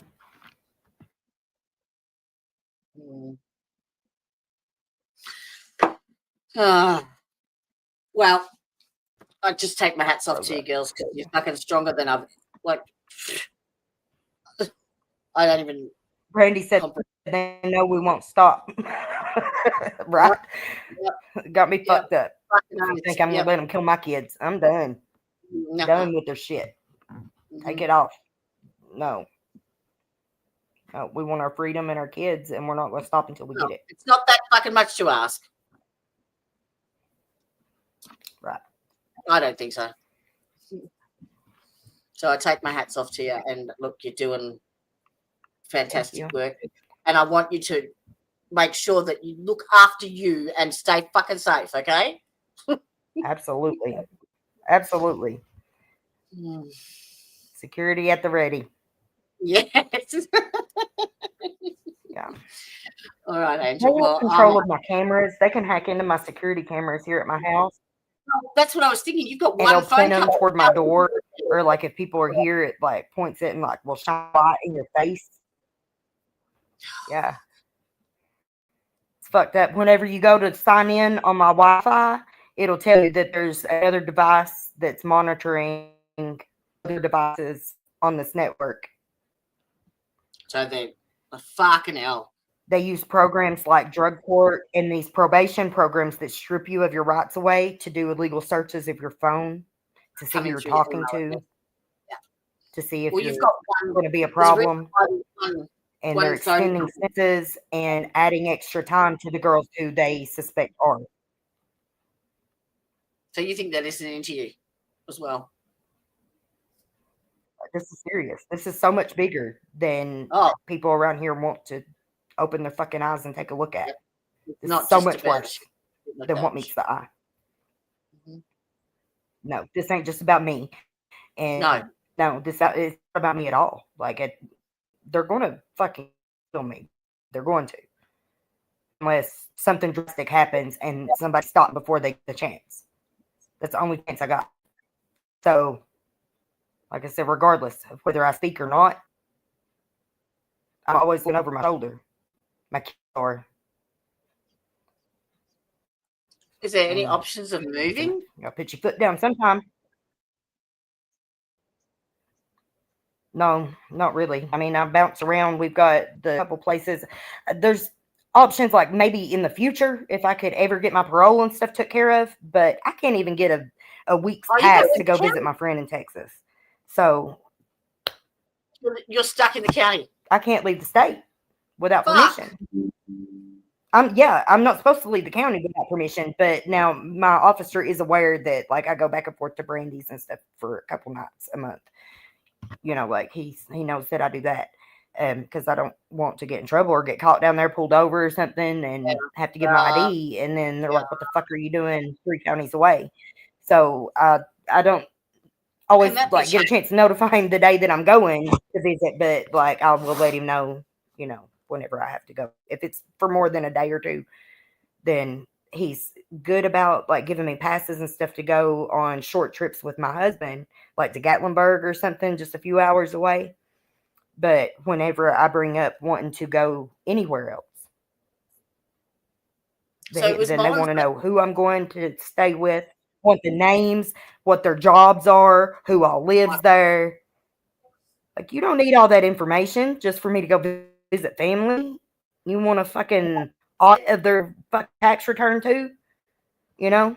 Like, where is freedom? Where's the freedom? It was Mullins that extended I've that never been free. 2099. Is there any way that can be appealed now? No, that was Parole? Jimmy Kraft. Oh, was it? That was Judge Jimmy Kraft upstairs. He's the one. He's the felony Yeah, he judge. tried to put me in drug court too after I served my sentence. After I did my time, he tried to make me go into drug court. And I said, absolutely not. You ain't fucking me over on this one. I think that's one thing my dad beat in my head. Don't ever take drug court. Never take drug court. Never take drug court. Don't let them trick you. Don't let them trick you a trick. And it sunk in. So whenever I got out of prison and they handed me a paper that said I had to report to drug court the next morning, I about shit my pants. I said, you have lost your everything mind. No, put me back. Send me back to prison. I ain't doing it. And he said, well, hang on a minute. Don't hasty. Let's call and see what we can do. And they made me do 6 months aftercare with the drug court people, like where I had to call in every single day and report. And I had to go to NA meetings and shit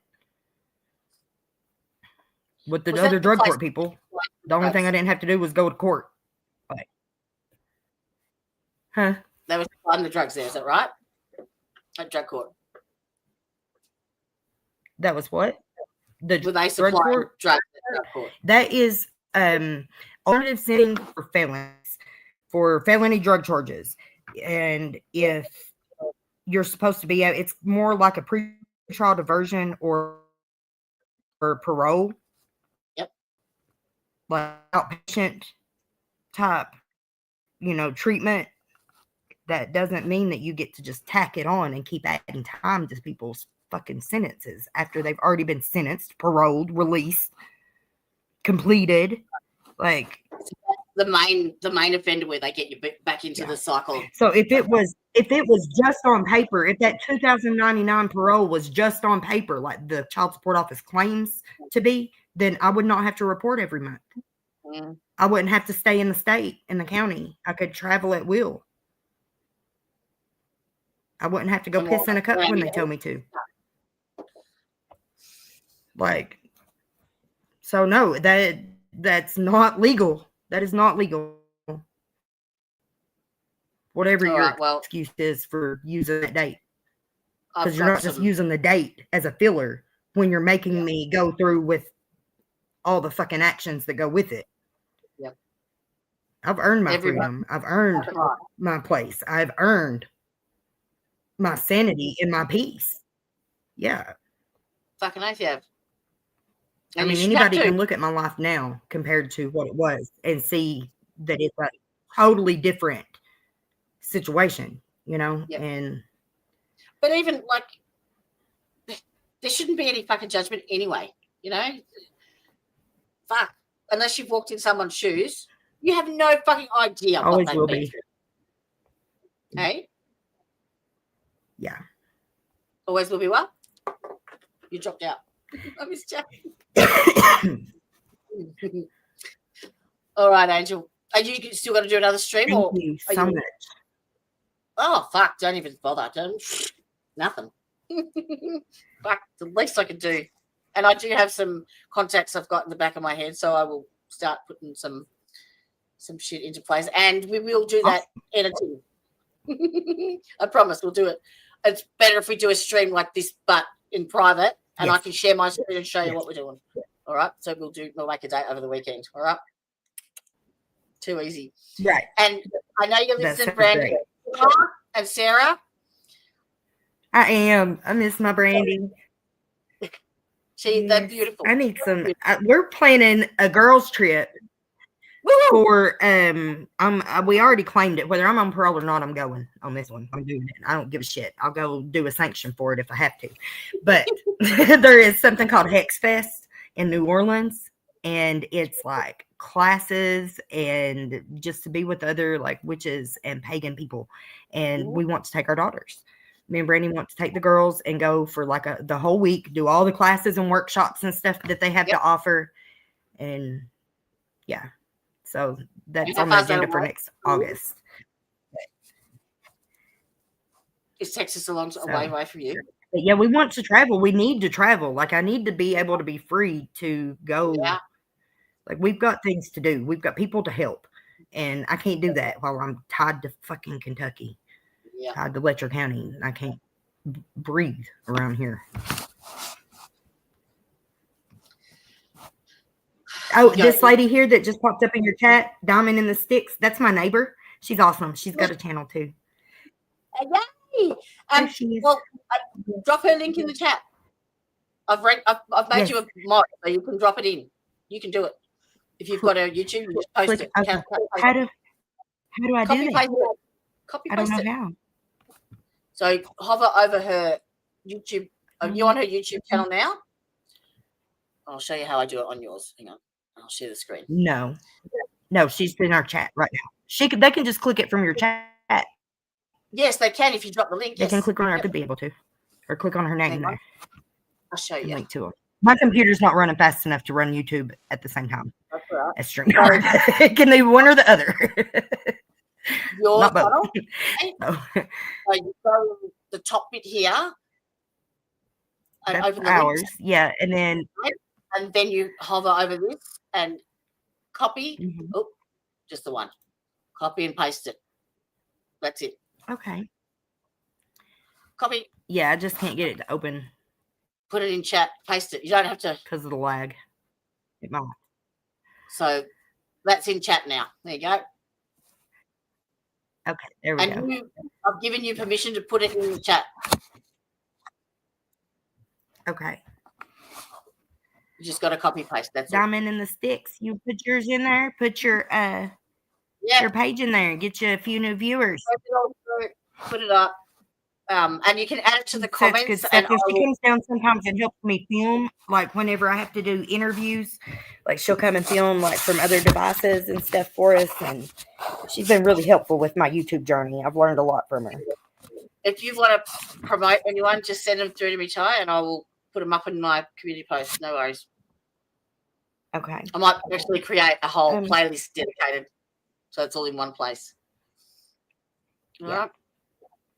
Yeah, I need to get in my channel and do some housekeeping and get things more organized. It's a little bit wonky right now. We'll have some thumbnails and everything soon, though. It's coming. I got my computer like it's on. Yeah, the It is thumbnails are, that's my favorite bit. I like the creative stuff behind it. Yes, me too. Me too. Yeah. We've got more books coming out. Brandy's going to publish her children's book, and You put it on the merch store. I have an adult coloring book started, and I have started working on my novel that's about my life. Like the books that I have Wow. published so far was for more of the spiritual side of things. Is You your know, bio? like just the inner work of it, and this will be more detail and fact oriented. Oh. Have you got a publisher? No, I was going to publish myself probably, Yeah. and then I might pitch it to some other people. But Read that. yeah, Love to read it. Yeah.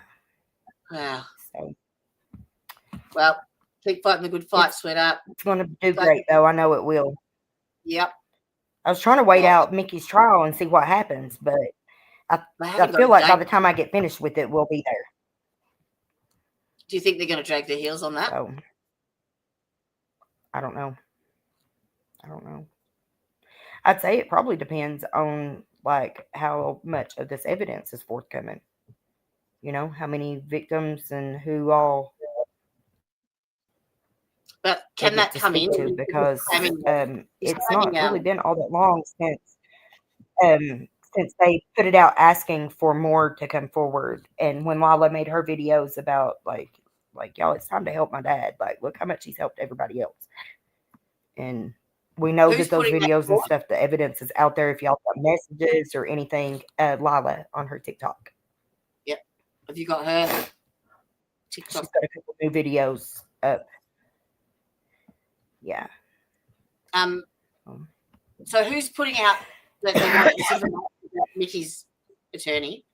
They want Yeah, his attorneys and the investigator, Joel Cotton. Yeah. Do you have his Yeah. contact His details? email address. I'm going to put his email address in the chat if anybody knows. Yeah. Look up Lila's last TikTok. Yeah.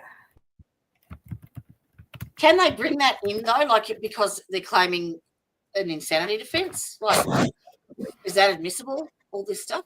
Well, it's not insanity like he's just crazy insanity. It's more nuanced No, sorry. than that. Yeah. And there's more details behind it. It's not like a straight up, oh, he's just batshit. Yeah, no, it was a Type of triggered, plea. like, You know what I mean? Or type of Yep. claim. Yeah, there's so much more that goes on to it.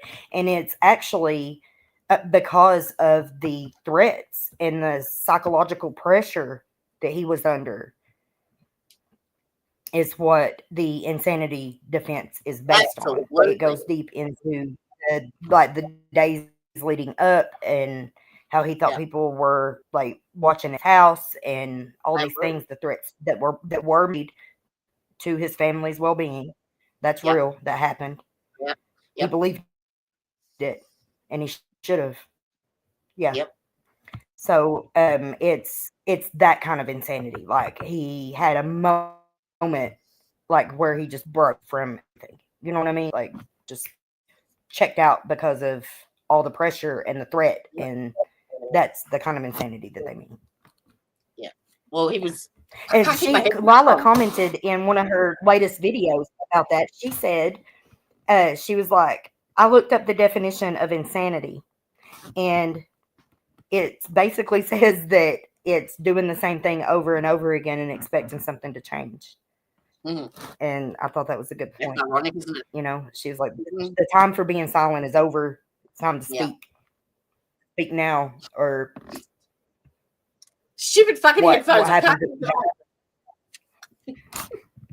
I gotta order me some. I need some headphones. I got a cheap little pair of Bluetooth earbuds whenever I broke my iPhone. So I gotta get me some new headphones. I just can't get them to stay on my head. Because our sleep schedules are wonky right now. Yeah. He's working day shift and night shift in a week's time. So we're bouncing around back and forth, and I'm trying to, Makes it hard enough. trying to exist in the in-between. Yeah. That with my ex-husband. Again, we we like thank you so very much. Simi, is it Simi Sharp? I'm weekend. That warms my heart. That warms my heart. I love my witchy girls. Guys, I don't know, girl or a guy. She's subbed you as well. Good day. All right, Angel, you go and get some rest. And I know you won't. You're going to be sitting up. I thought that was fun whenever Hillbilly Crumb said that I hate her. And she said that I was doing witchcraft on her. I said I wouldn't waste my energy on such a thing. All I got to do is just send it back to you. Just return to sender. That's all. That's all I did. Return to sender. Didn't hex you. Why would I waste my energy on that when I have a whole patriarchy to hex?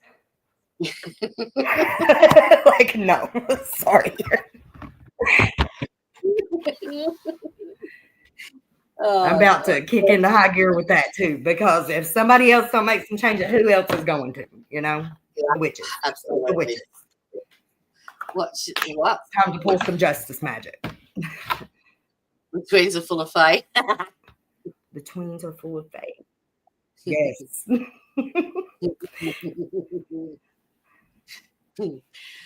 All right, sweetheart. Well, thank you so much for joining us. Dusto thought I was crazy. Whenever we got married, I lost my hat that I got married in up here on the mountain, and it took me 2 months to find it. And Dusto, I kept telling him the fairies took it. The fairies took it. And he was like, what do you mean? You didn't have it on your head? I was like, yes, the fairies took it off my head. And he was like, you are insane. So no. I was like, watch this. I went up there and just asked, can I please have my hat back? And they returned it. It showed up, like, by the time I got back down off the hill, it was just laying there right in the path. I love it. Rock out with your cock out. Yeah. I've got a few of them. I like it. Do you have a merch store? I do, but I've really not All right. had a chance to do anything. And it's so expensive. Like, I just think that because it's what they set up there, and you just basically give them your logo and shit. The prices they charge, I'm like, I've just knocked all of the profit off it because I wouldn't justify paying that. So I haven't promoted it at all. Yeah. I've got to find something more. Like, I'm not paying. I haven't really put much into it. I gotta find. I've got most of my orders are being drop shipped right now while I wait for my order because I'm in between big orders. But it costs so much in shipping and stuff to drop ship it that there's no profit left by the time. And yes, there isn't any profit between as it is. Like with we're going to try to do things a little bit differently though. Put more handmade items in, more things straight from home. So I think that'll help.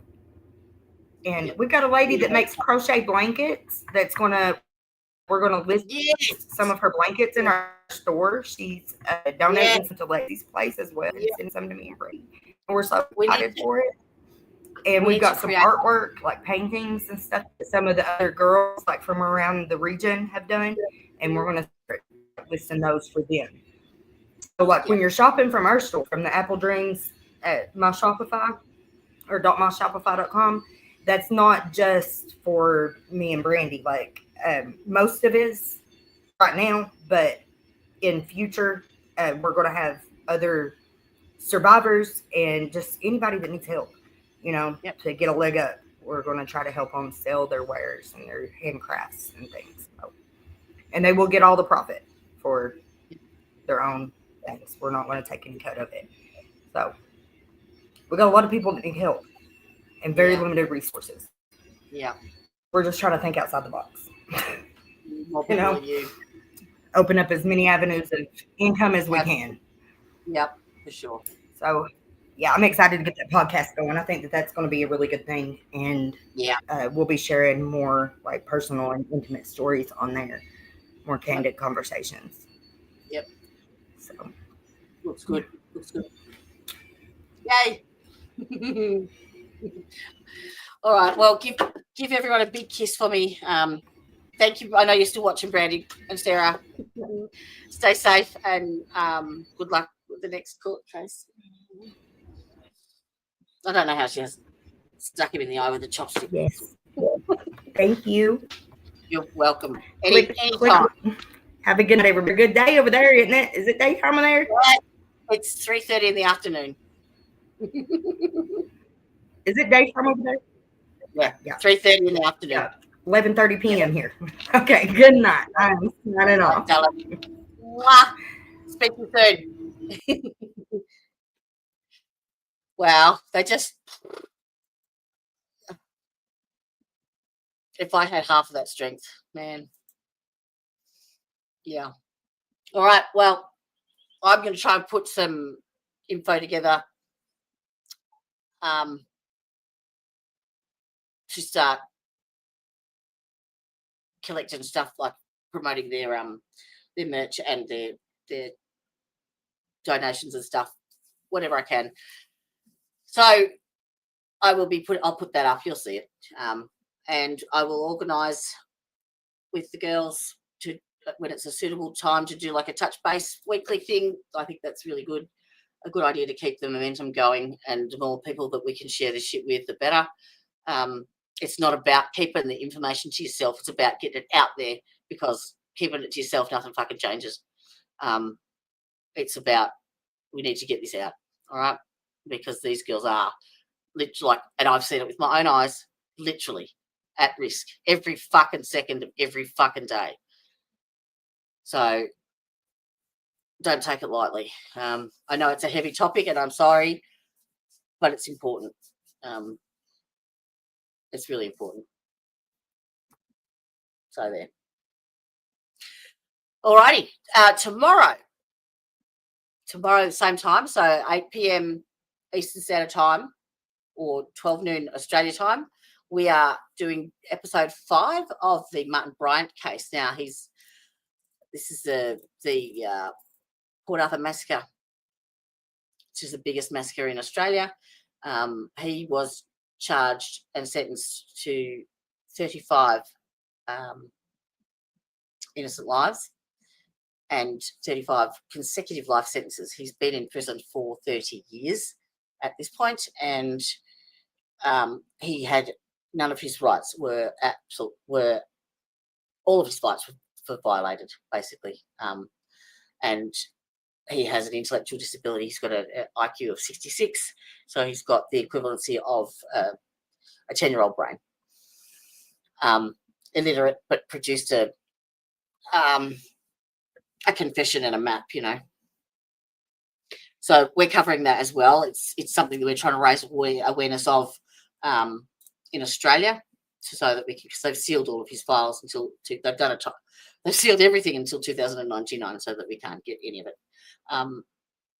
And yeah, so that's tomorrow. We're doing a segment on that. So that's episode 5, I think. So tune into that. And what else we got? I've got a few things in the pipeline, actually. So yeah, don't forget to click that notification bell. Hit that like and subscribe. It's free, unlike most things. Thanks for joining us. And I will see you when I'm looking at you. Hasta la vista, bitches.